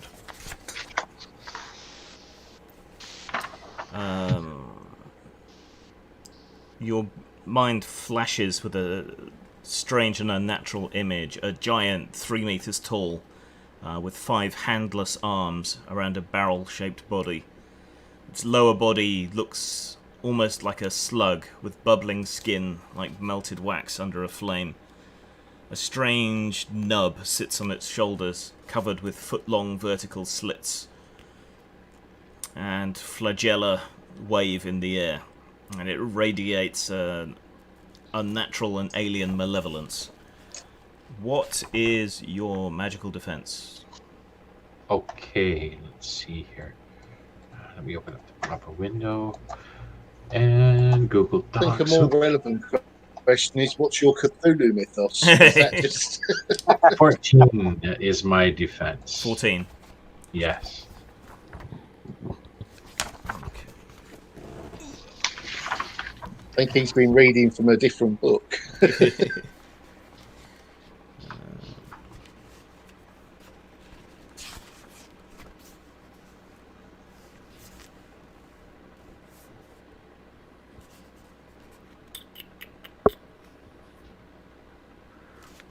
Sorry. That's okay. In moments like this, it's best the GM is confident and sure what happens next and how it's adjudicated, whether through the fiction or any rules or anything. Okay. Your mind shatters under the assault of the insane creature. Roll a d6 and tell me the result. Here we Oh, go. your Cthulhu mythos. 5. 5. Okay. Yes. And roll 1d10. Okay. 2. Okay. You are afflicted with paranoia. Uh-oh. You see a grand design of scheming against you in almost everything. In moments of high stress, roll the d6. If you get a 6, you get an attack of paranoia. But you have a tendency to see schemes and plots against you all the time. And if necessary to prop up that paranoid delusion, you will hallucinate things that fit the scheme. And should I roleplay this as my default mode of thinking from here on out? Well, you play it sort of slight most of the time. In highly stressful situations or situations where you are investigating a plot, roll a d6. If you get a 6, you have an acute attack of paranoia. And then you can go full Alex Jones. Would this count as the first stressful situation to trigger that, or with the context of it afflicting me here? You've been afflicted with it now, so for the time being, you're in a very paranoid state of mind. And should I have my friends? Because paranoia is generally like, they're out to get me, I can't trust anyone. You can't trust them. I mean, if this mental power afflicted you, and your mind is a fortress of magic and training, then they must surely already be under the sway of the evil god. So you must be very careful. I know that it's Brother Abbas who has psychic powers and whatnot as well. So he must be in league with this thing. Yes. He's been a secret servitor of it all this time. Yeah. Eridan, what are you doing staring at that thing? Against him?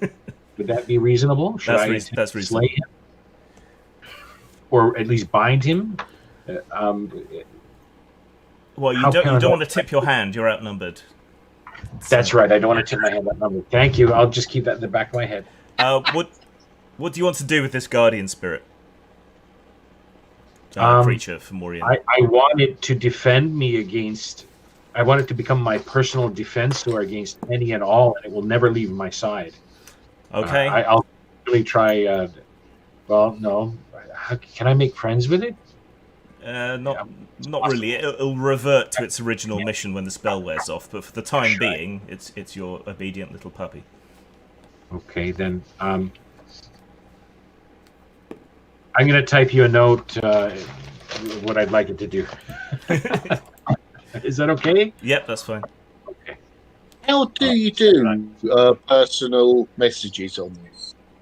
I don't know if you can. There's a little. I don't know about personal messages, but there's a sort of general chat channel to the left. Yeah, I can see that. But Thought maybe you put a name in or something. But... I'm not sure.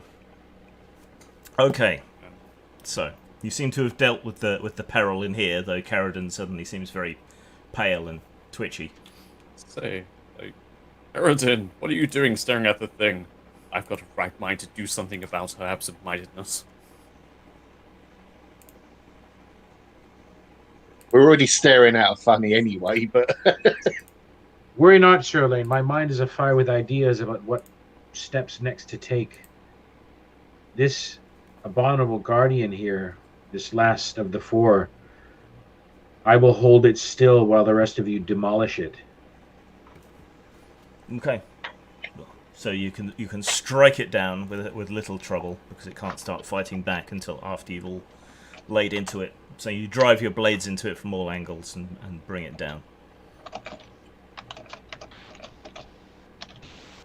Being Calliope. But the fact that there's 8 eyes in the 4 guardians, would that be the 8 seers? Very possible. Would that help at all? Only You pointing said down their could be the eyes. well. Yeah.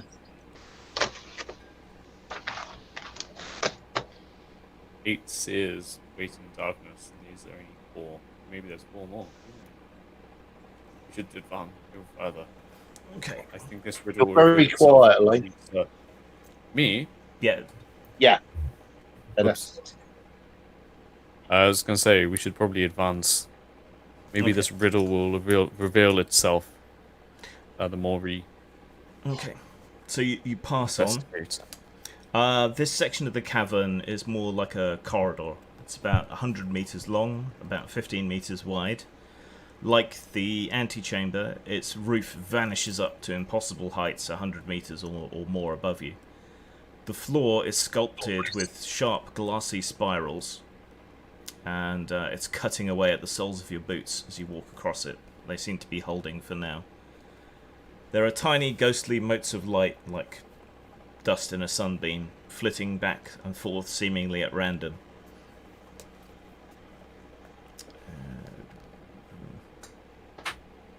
There's 3 exits from this corridor, one at the far end, and 2 either side of you as you pass into the corridor.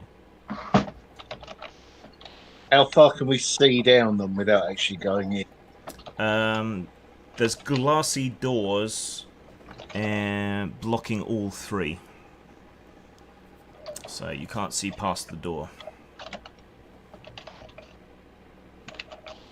As if there was any question in which direction we're going to go. Are there... Okay, checking the left-hand door first. Because rule. Is there a key or... Hang on, are we supposed to... Maybe this glass... Well, I don't know. Yeah. No, it just seems to be a solid lump of glass.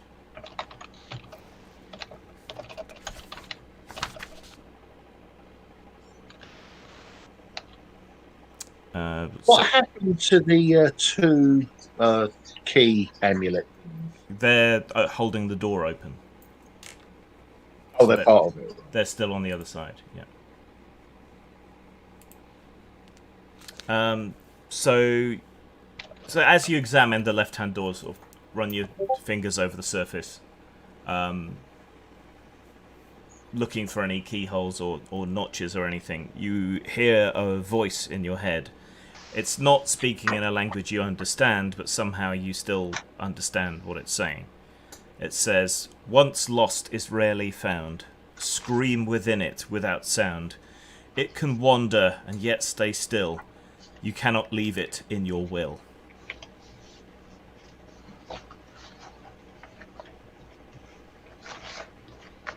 Mind. Sorry, what was that? Mind. The door slides open before you. That's good, because I only remember the last 2 lines. The chamber within has 4 raised platforms. One 1 meter tall, one 2 meters... Sorry, 1 meter tall, 2 meters long, and 1 meter wide. And one of these lies on each side of the room, making a total of 8.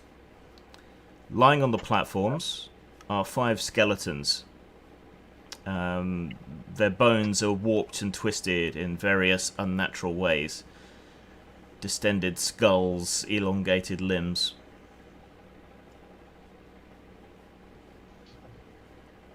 The skeletons are locked into iron cages, and it's the cages which seem to have warped and twisted the shape of them over time. Does one of them have a glass tooth? No, none of them have a glass completely tooth. missing.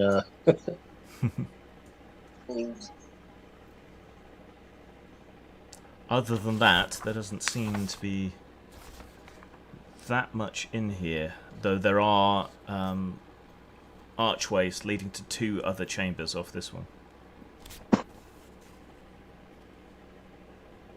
Well, I wouldn't recommend anyone goes for a turn in the cave. This could be the 8 seers in darkness. What makes you say that? 8 pillars. That was a pillar of seer. Well, the skeletons on them may have been seers.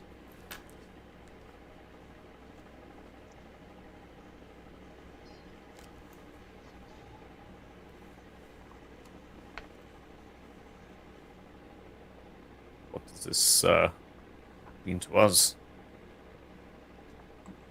Very little, other than these bodies seem to have been deliberately warped and made less human. Were they human at one time? Hard to tell. But they're not Perhaps some of them giants have- like the Fomorians. Perhaps some of them have glass teeth. I'm gonna go up to one and like splash some holy Already water. looked. Okay. You splash some holy water on the skeleton. It jerks and rattles around inside the iron cage, shrieking and bubbling as it burns away. Oh no. Huh. Well, that seemed to work.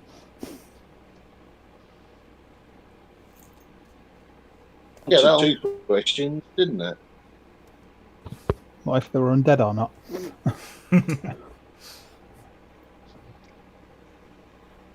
Okay, The well, rest if of you, them. have you got any? Yeah. Do not Yeah, I can do suffer that. an abomination to live. Yeah, I've got a whole flask of this stuff. I'll be fine. Yeah, you can douse the rest Right, of the we shall- skeletons. Can always refill it from the chalice later. Yeah. They're just, they're burned away. They can't get at you from the cages, so they're just sort of dissolved until they're nothing but a black stain on these daises.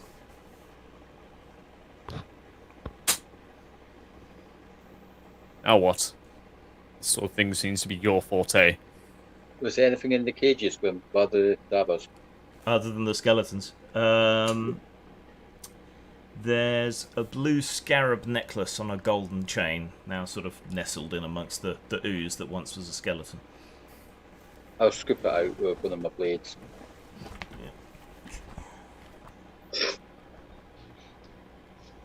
It would appear to be some manner of powerful amulet.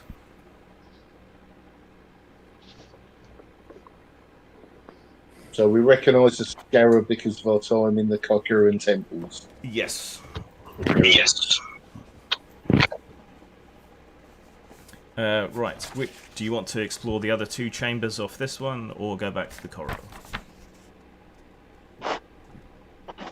Probably probably continue exploring. Okay. So the next chamber off here looks like the combination of some sort of torture chamber and butcher shop. There are evil-looking devices, clearly intended to mangle the human form, dotting the room, while glassy shelves hold tools and metal implements that don't seem to be designed for a human hand, or even a human-like hand. So there's all manner of surgeons' devices, most of which you can't fathom any particular use for, but you're sure it's unpleasant. One of the shelves holds 6 ceramic bottles, and a small shrine dug into one corner of the room holds a rune-carved earthenware jar. We got a way of recognising what it's a shrine to, given experiences we've had. It seems truly ancient, at least as old as sort of Baelor. Are any of you from Cornumbria originally, from your backgrounds? I don't know. Let me check Baron Elaine of Brelak's No. character sheet to see if he's Yes. from... Okay. I am actually. Cornumbrian charcoal burners. Yes. So, are you literate though? Barry. Or correction, I am now. Yeah. I don't think I was to start with. Right. Well, that way or not, you recognise some of the runes. They're things you've seen on burial mounds and menhirs dotted around Cornumbria. You were told this was the old language of Cornumbria before the true faith came to these shores. Also, no, not what, Lude? Yes, it's Ludwig, I think it's called. Yeah. But if you pronounce W as the W. Yeah. Ludwig. Yeah. Okay. So I probably couldn't read it, but yeah, knowing what you knowing know, is half the battle. You know what it is. Think hard. Yeah. Think hard. Maybe you can recognize some of the symbols. Yeah, I can recognise. Make an intelligence roll. Maybe your grandfather told you what a few of them meant. 12. Is that under your intelligence?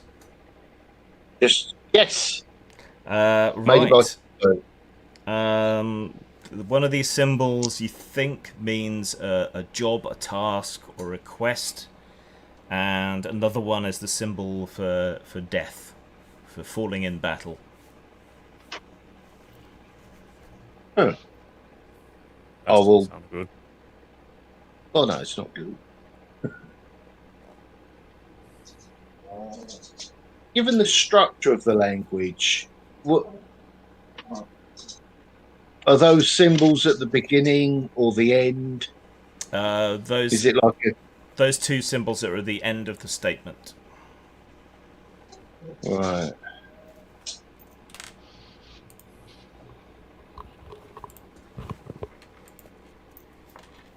So quest for death. That just was like a.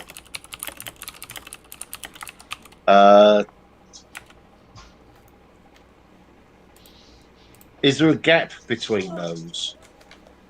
That's showing a. No, it's all one statement. Yeah.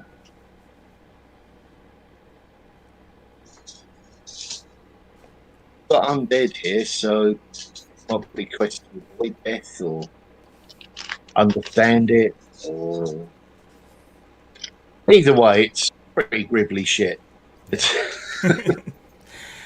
So, do you want to take? I think this was done for the betterment of humankind. Is the impression I'm getting. Yeah. So, do you want to take anything else from here, or move on? What else is here? Well, just all these weird surgical devices, the pot that we were just discussing, and 6 ceramic bottles on a shelf.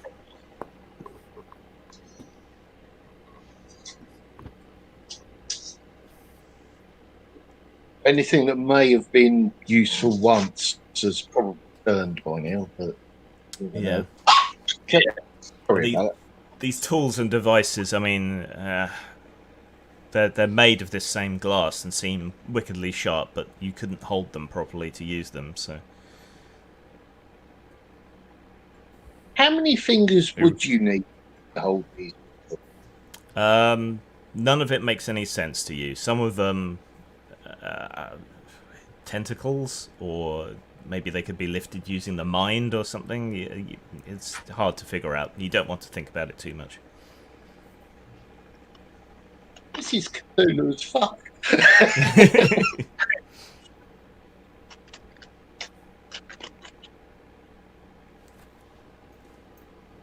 So hang on. Baylor went around imprisoning the old gods that were imprisoned on Earth as part of the mythos. Actually, Baylor's a good guy. Good is a strong word. Do you want to take or examine the ceramic bottles? That's really the only thing left to look at. Do they show up as enchanted?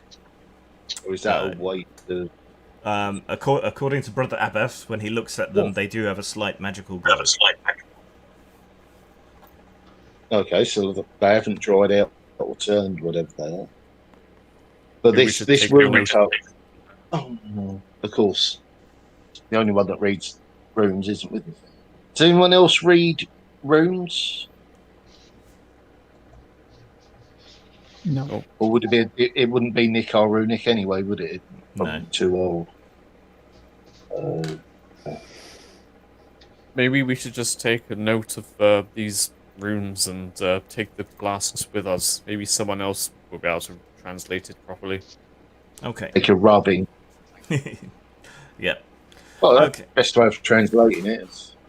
The last chamber on this side, as you pass through into it, seems to have been used as storage. There is strange clothing, mostly hooded robes, which don't seem really touched by time. Ancient glass and pottery vases and amphorae dot the chamber, while the rotting remains of unidentifiable materials create an inch-thick layer of sludge across the floor, tacky and sticky on your boots. The room is lit by a dull reddish glow emanating from a pile of demolished crates on the floor. The light seems to come from a crimson crystal vial. That could be useful.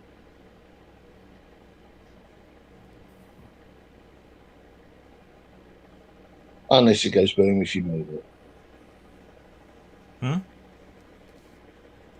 I said a light crystal, that could be useful, unless it goes boom if you move it. So. Give it a poke with a very long stick to see if it goes boom. Do we have a long stick? Has anyone got a spear or anything along those lines? I think some of you have got some. Or a weighted rope and just pop that over it and pull that through. Yeah, okay, it doesn't explode, and you can drag the thing over the floor through the sticky mush to you once you clean off that muck. Yeah, it's a crystal vial, faceted like a gem, with a stopper in the top. And it seems to sort of naturally stand on its end when you put it down, even though it doesn't have a flat bottom. And it glows with a reddish light roughly as bright as a torch. That is extremely useful.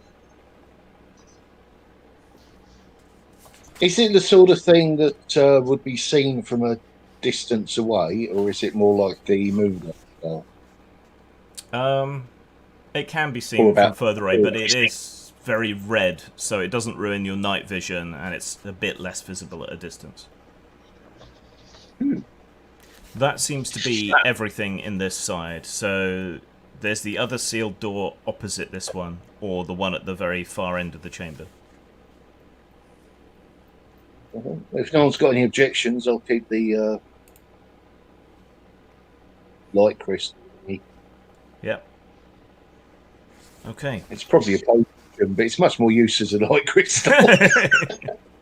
So you want to touch the door on the other side? Yeah. Did any of you guys hear the voice when I touched the first door? It was just you. Brilliant. Okay. Now that it asked me a riddle, and I was extremely lucky on getting the answer. I remember. So you can relay the riddle to the others this time. Assuming there's another one. Okay, so you touch your hand to the door, and you hear the same voice echoing in your head. The spectre at the darkened door, the puddle on the tavern floor, break it in the neighing beast, see it at the victor's feast.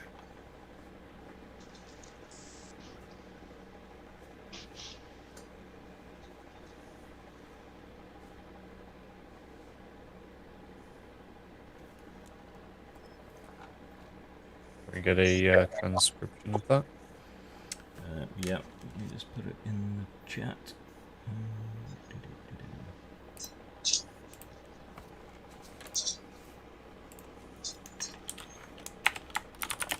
Puddle on the tab. Oops, what the hell happened there?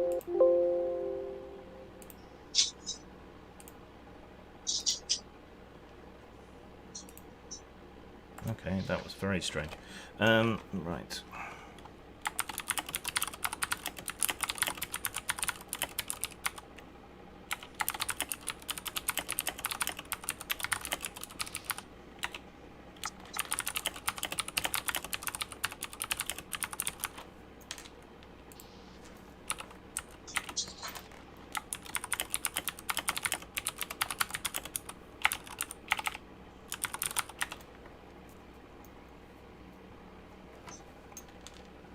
Okay, it's in the chat now.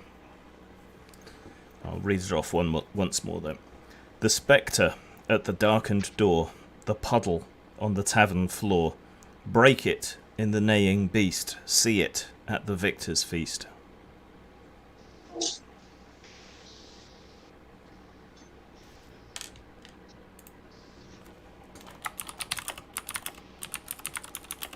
I've never been good at riddles. What has it got in its I'm policies? thinking death, but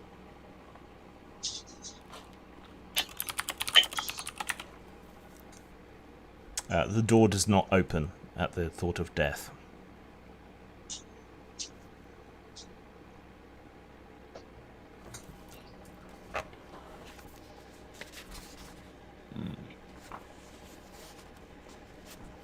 spirit. The door slides open, Spirit. revealing the chamber It beyond. was Bloody you hell. break a horse. Are you ever good at that? I was thinking about the horse. Bravo. The puddle on the tavern floor. Spirit. Yeah. Hey. So beyond the door is a large chamber, dominated You can by see what I thought then. So. dominated by a circular altar. Glass faces smile malevolently from the walls, and beneath each face is a small hole rimmed with gold. The holes are 2 centimeters wide, spaced every 3 meters along the wall, about 1 meter up from the floor. A man-sized brass framework hangs from the ceiling above the altar, shaped to resemble a complex arcane symbol. 2 open archways lead to the south and the northwest. Golden glory holes. I wouldn't put your lips around anything that comes out one of those if I were you. We lost Jason again. Unless anyone forgot a thing for tentacles, that's been implied an awful lot. The northwestern United States in the former Chop Zone. I just need to grab another drink, so be right back. Chop. Telling me about something on the sofa, so. Ugh. Jason has messaged me on Facebook. Not Facebook. Discord.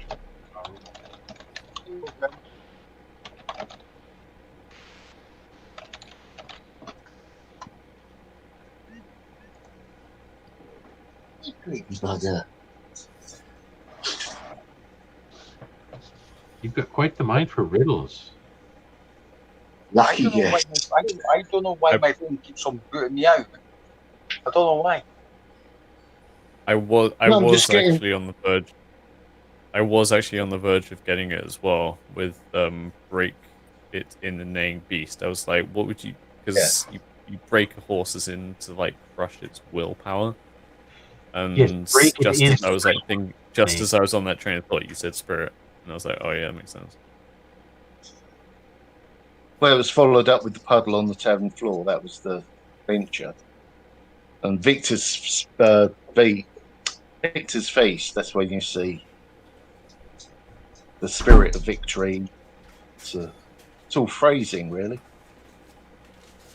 Yeah, the first one threw me right off that.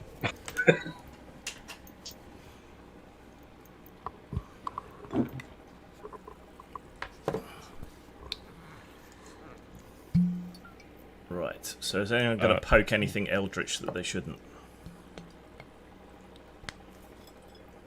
No. Well, if I do, I'm going to put my gauntlet on first.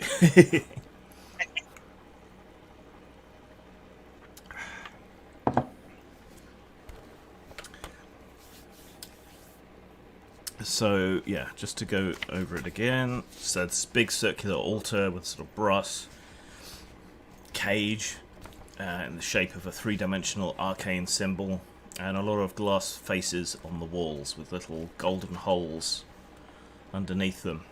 And then there are archways to the north and south. So we're talking about Dark Age glory hole. Yeah, that's where that came from. Yep. Something right.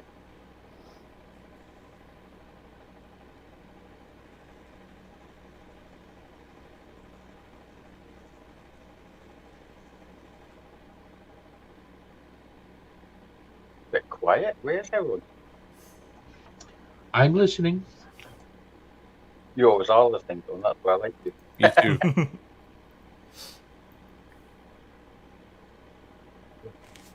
I'm very good at riddles. Well, Say the riddle again, Grim, because I got muted. Could you say the riddle again? So you opened up a second door by answering a riddle, to which the answer was spirit. Then in the chamber beyond, there's a big circular altar with a weird brass arcane symbol / cage hanging down from the ceiling. Around the wall, there's a bunch of glass faces, sort of carved, sticking out of the walls, each one with a small golden ring below it. And then there's open archways to the north and south to other chambers. Mostly everyone just seems to have been sort of standing and staring dumbfounded at all the weird alien shit down here. You mean all the Cthulhu shit? Yeah.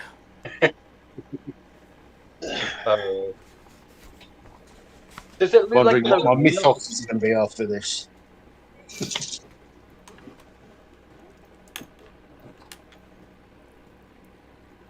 Does it look like a gladiatorial arena of some sort? Grim?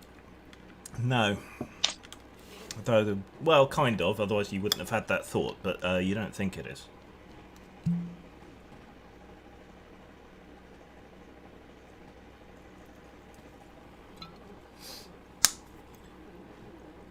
Describe what's in the room again.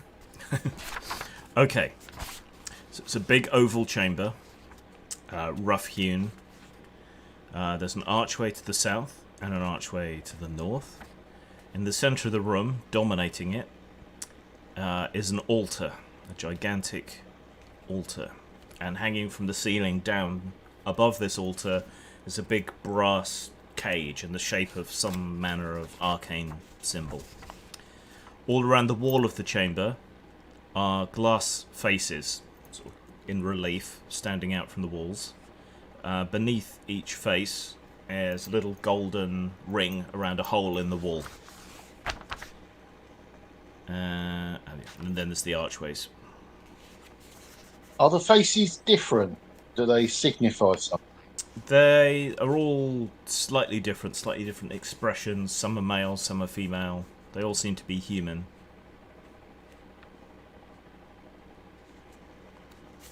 What is Madrock's psychic talent? Oh, blimey. Do...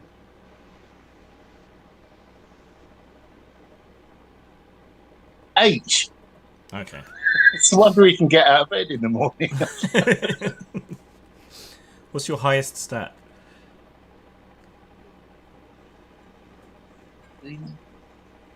Yeah, 14. His intelligence. Not even his looks for the road, but or knave.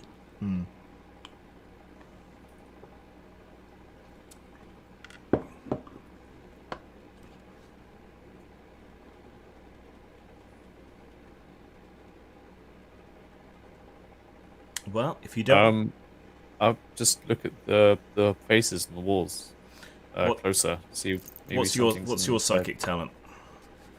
My psychic talent is a number. Psychic talent is 8. Okay. You peer at them, but you don't have any real insight. It's just all too strange. I'll have a look as well. Okay, what's your psychic talent? 12.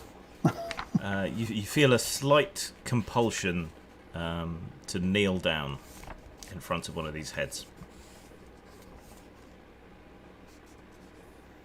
Said those glory holes. Told you they were. No one ever listens to Cyril anymore. You're too busy listening to your own consciences. God.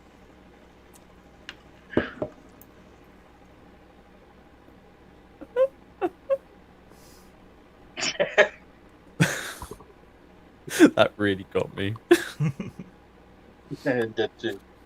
Oh.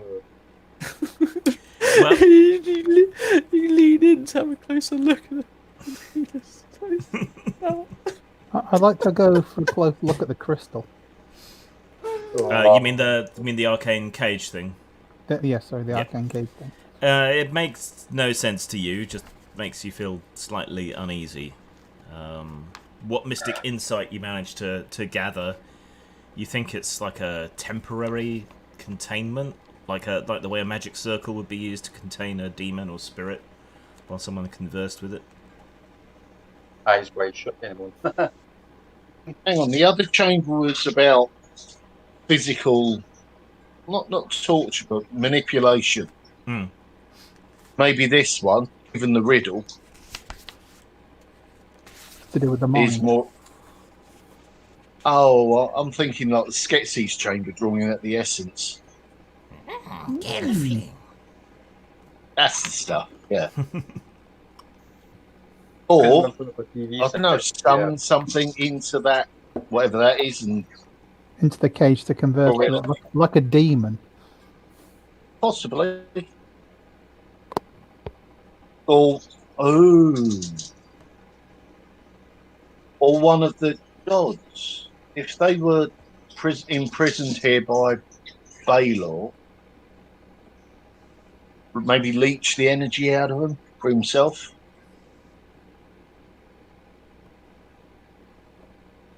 What's the cage made out of? It looks like brass, but you don't think it is. I'm going to put my gauntlet on and touch it. Okay, you feel a sort of slight humming electrical sensation of vibration, but that's all. Orichalcum. What? Orichalcum. Bless you. Magical metal. Metallurgical nightmare that can only be really put together by you mean like magic. But Mystical adamantium. Yeah. yeah. Alchemical gold. Purified gold. Play a lot of Shadowrun. At least it's not some pure green. Oh yeah. Behold, purest green. Well, it's not really a. It's more of a splat. Let's not get into that. Vanished like an old oak table.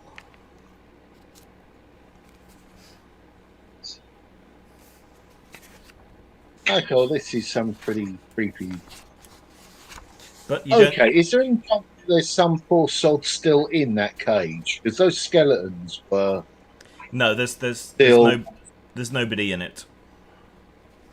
No, I mean we can't see it. But if No. it's Invisible to the No. naked eye. well, yeah. Well, no, I suppose you'd see it if it was an imprisoned Yeah, the cage. something. The cage itself seems magical, but there doesn't seem to be. It doesn't seem to be containing anything. Yeah. So, are you done with this room? Do you want to go to the north or the south, back the way you came, or? Let's go to the Well, north. if they're human faces, can I determine what they're? Would it be just different moons? It's more like they're different individual people rather than moods, but they do have different expressions. So one has a slight smile, another one looks like to be fiercely concentrating, and so on. The different emotions. It's not like they're all twisted in terror because they've been implanted in the wall and left there. No, there's a variety of expressions, different faces, different people. Doesn't seem to be any particular rhyme or reason to it.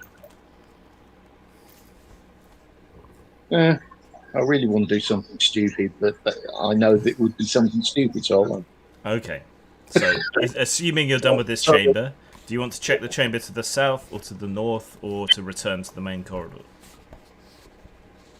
Let's check the chamber to the north. Right. This oddly shaped chamber. So the archway has an open door of blackened metal, and beyond it is an oddly shaped chamber.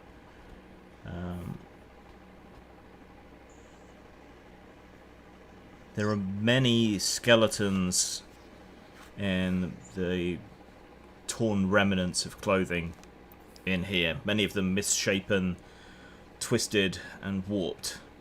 It's a charnel house of dozens of corpses arrayed around the room in various states of decay, though they must have been here for a truly long time. Some of them seem to have preserved better than others, but they are still rotting. Ichor drips from every limb and face. Greenish, dissolving, some are bloated, some seem to be in the process of mummification. Many of them show signs of mutilation, and all seem to have died a gruesome death. Yeah. But those skeletons still twitch when through holy water. So. They necromantic reiki dolls.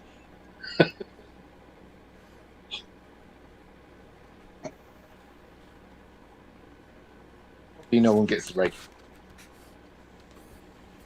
How do they seem to have died when throat slits, stabbings, beheadment, claws, teeth, blades. Each one of them seems to have a small golden plug in the center of their forehead. About the same size as those ones under the faces? Yes. Huh. Which are the glory holes? Jack, you just had a Twitter. What set you off there? when he said this, the plug in the head. He's saying about a plug, and then I was like, and he said in the head. I was like, oh. Yes, the glory holes dispense anal plugs. That's exactly what happens. Yeah.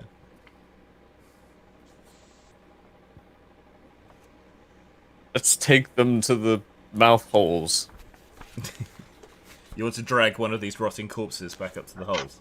And that ties in with breaking the spirit, right? There's a gimp somewhere. Does the plug look like it's the same shape, same size as the mouth? It would fit almost exactly into the hole. Let's take it. I think they've already been drained. That's why they've been discarded here. Ooh. Well, there's 5 of us and there's 8 of them. So with that in... What if you put the plug back into the hole? Well, push it into the hole and it's in the hole. With that information, those surgical-looking things, do they make any more sense? They've been used to implant these things? You think the head implants are probably to do with the holes in the wall, but these people have been surgically altered in other ways as well. So that's what must be what those implements were for.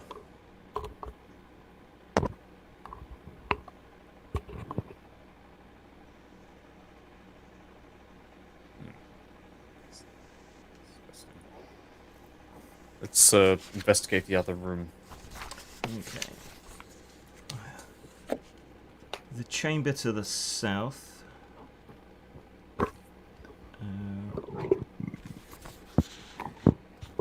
Is full of fragments of broken glass, much of it curved.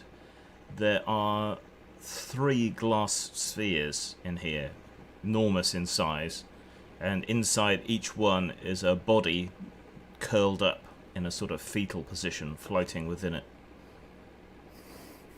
One contains the body of a tall man of noble bearing, with a thick golden torque around his neck, which does nothing to hide a gaping throat wound. Another holds a shaven-headed, obese man wearing loose robes and with a left hand made out of blue-green glass. The man's blackened tongue lolls out of his mouth, and his eyes are wildly staring. The third orb contains a hawk-nosed woman covered in blue tattoos and wearing glittery silvery armour. The woman's skin is covered in blackened sores and buboes.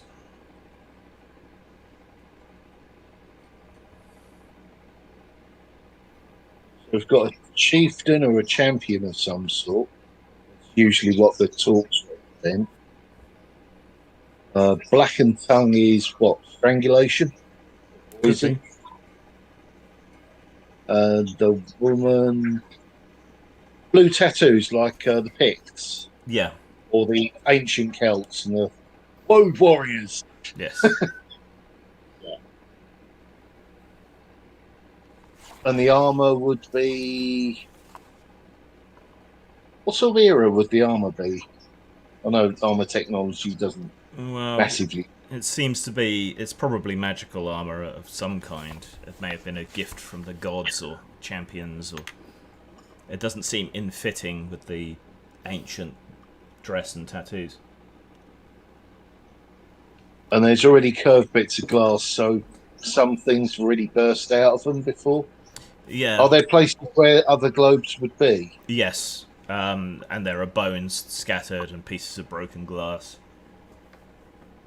And there's a kind of... well, you wouldn't recognise it as such, but there's a slight sort of petrochemical smell in the chamber.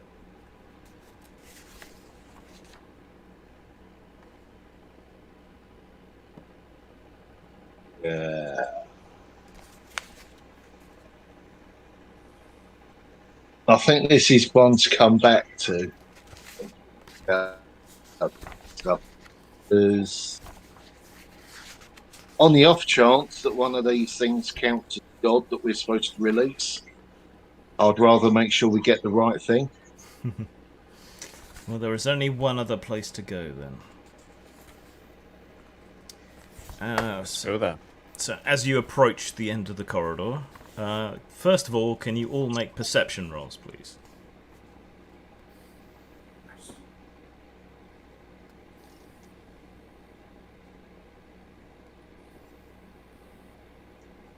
Almost certainly.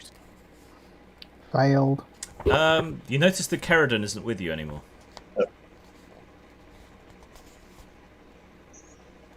Wait, what? Where did we leave her? You're a fucking door keys, you shit. You can't lose.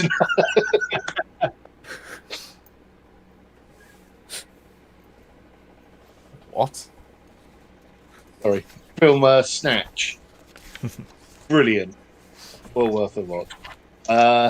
Let's retrace our steps.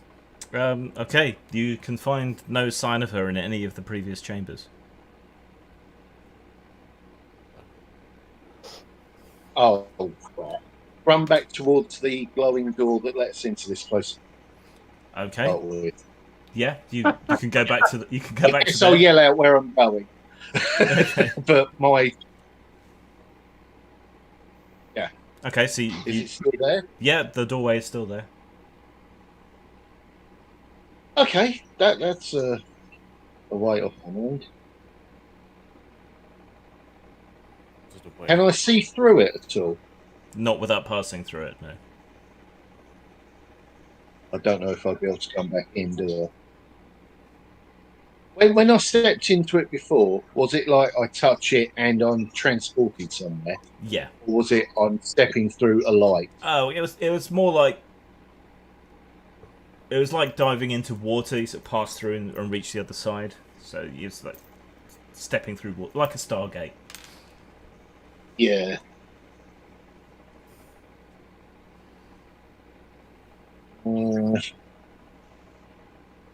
There's a little bit of knowledge that I know as a player, and yeah, okay. Well, if that's still there, she hasn't looked us.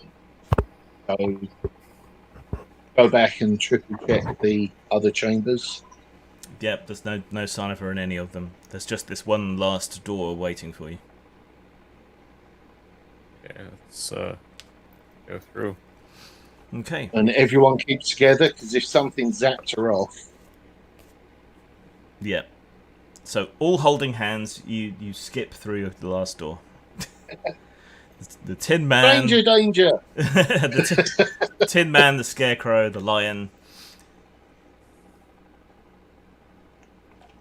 I'm the Right. Man, so. This door doesn't... I'm the cowardly lion!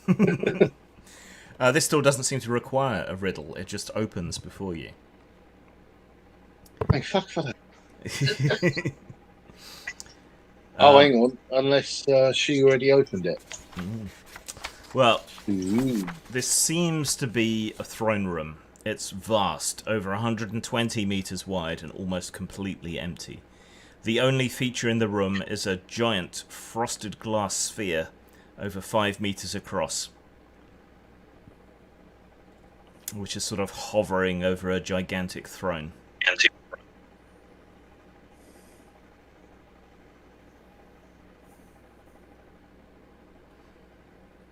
Okay, this is probably... So the shape within it is moving slightly. It appears to be a giant, some 3 meters tall. It seems to have at least 5 limbs and a very bulky lower body, and no truly discernible head.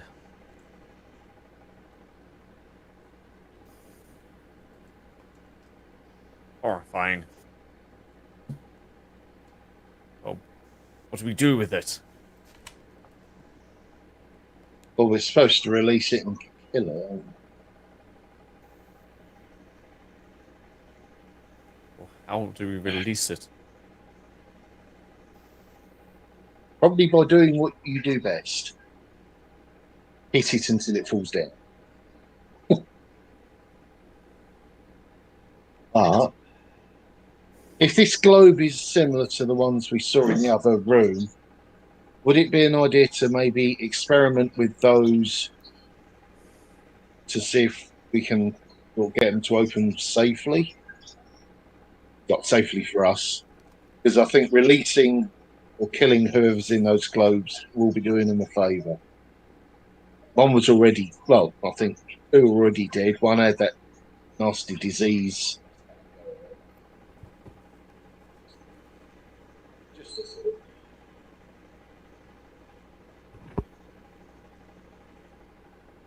I don't particularly fancy waking something like that up, especially without our wizard to assist us. We should probably find Keradim before we do anything drastic. Well, I think she's left. And I don't know if that gate will work. There's a limit on how many times it works. We don't know that. You don't know it, but that energy's got to come from somewhere. If that runs out, either while we're here or once we leave,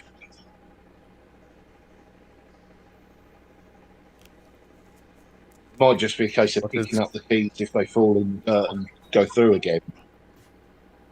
This is energy. Medieval, I don't understand. Oh.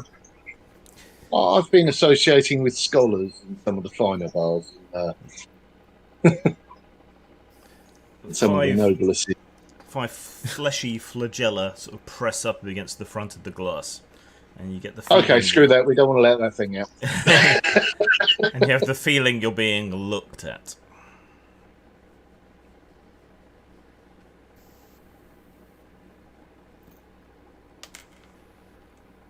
Getting a very manga-esque Cthulhu.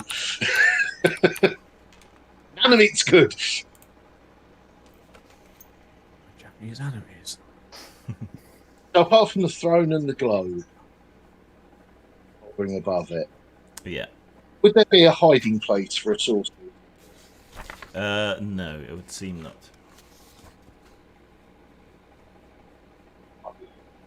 Can she turn invisible? Is that a thing? You don't know, probably. Wouldn't have told us, especially if she's paranoid.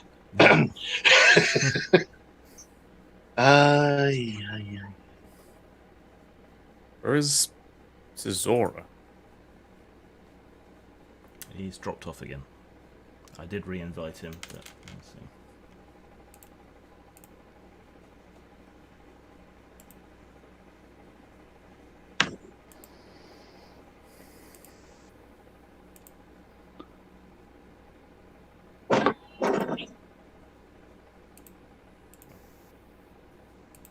I think we should find Eridan before we do anything drastic. Well, we're probably going to have to leave here because she's not down here, I don't think. Right, we'll have to come back.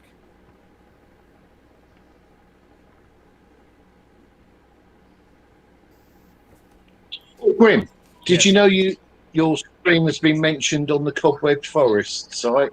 Oh, yes, I did. Which is cool. Forest site. Yeah. It's a Dragon Warriors fan site. Oh. It's really good. Yeah, they've done a reboot of it. Lots more colour and stuff. Yeah, it's very cool. This one down, I thought that was brilliant. Yeah, let's search for Eridan. Okay, so you're going to leave this dungeon complex and try to find Keratin then? Yes. Okay. Hopefully not leaving the door open. You can take the amulets with you. Oh. Okay. You depart, climb your way back up the rope. According to the servants in the castle, Keratin took her horse and rode away, hell for leather.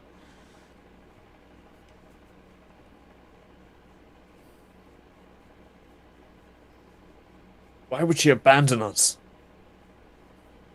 In our time of need. She had a really good idea, or got scared, or...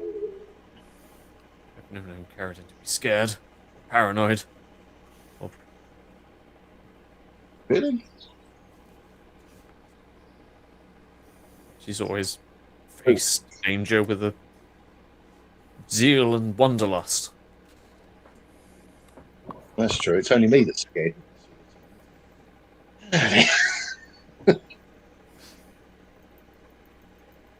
I mean, we could track her. Yeah, you can pursue She's been her. riding hard. It would be an easy task. Yeah. I have the tracking skill. Yes. So Something useful. You can head off in pursuit, leaving the monstrous otherworldly entity in its tomb for now. Right. Been down there for a while. Stay down there a while longer. Right. Well, we're going to have to draw the adventure to a close there. Oh man, I'm not going to be here Tuesday. I know. And we will pick up again Tuesday. Yeah. And there'll be lots of stuff happening, which I will then make you aware of. But yes, you're pursuing Keratin, and you've left whatever this is lurking in its unnatural dungeon for now. Right, I will dole out XP and odd bits of treasure here and there. But I think everyone is hot anyway, and Jason keeps dropping off. So yeah, we'll wrap it there for tonight. And Like Meta thing, then I've still got a key amulet written on my sheet. If I give that to someone else, yeah. Otherwise, technically, no one's going anywhere next time. All right. I think that. I was just gonna say, you think the fact that it's nighttime now would mean that it would cool down a little bit, but no. No, it just gets sweatier. Right, well, yeah, we'll wrap it there. Thanks for watching and putting up with us all being a bit slow and hot and off our game. Next game is on Tuesday, so maybe see you then. Take care.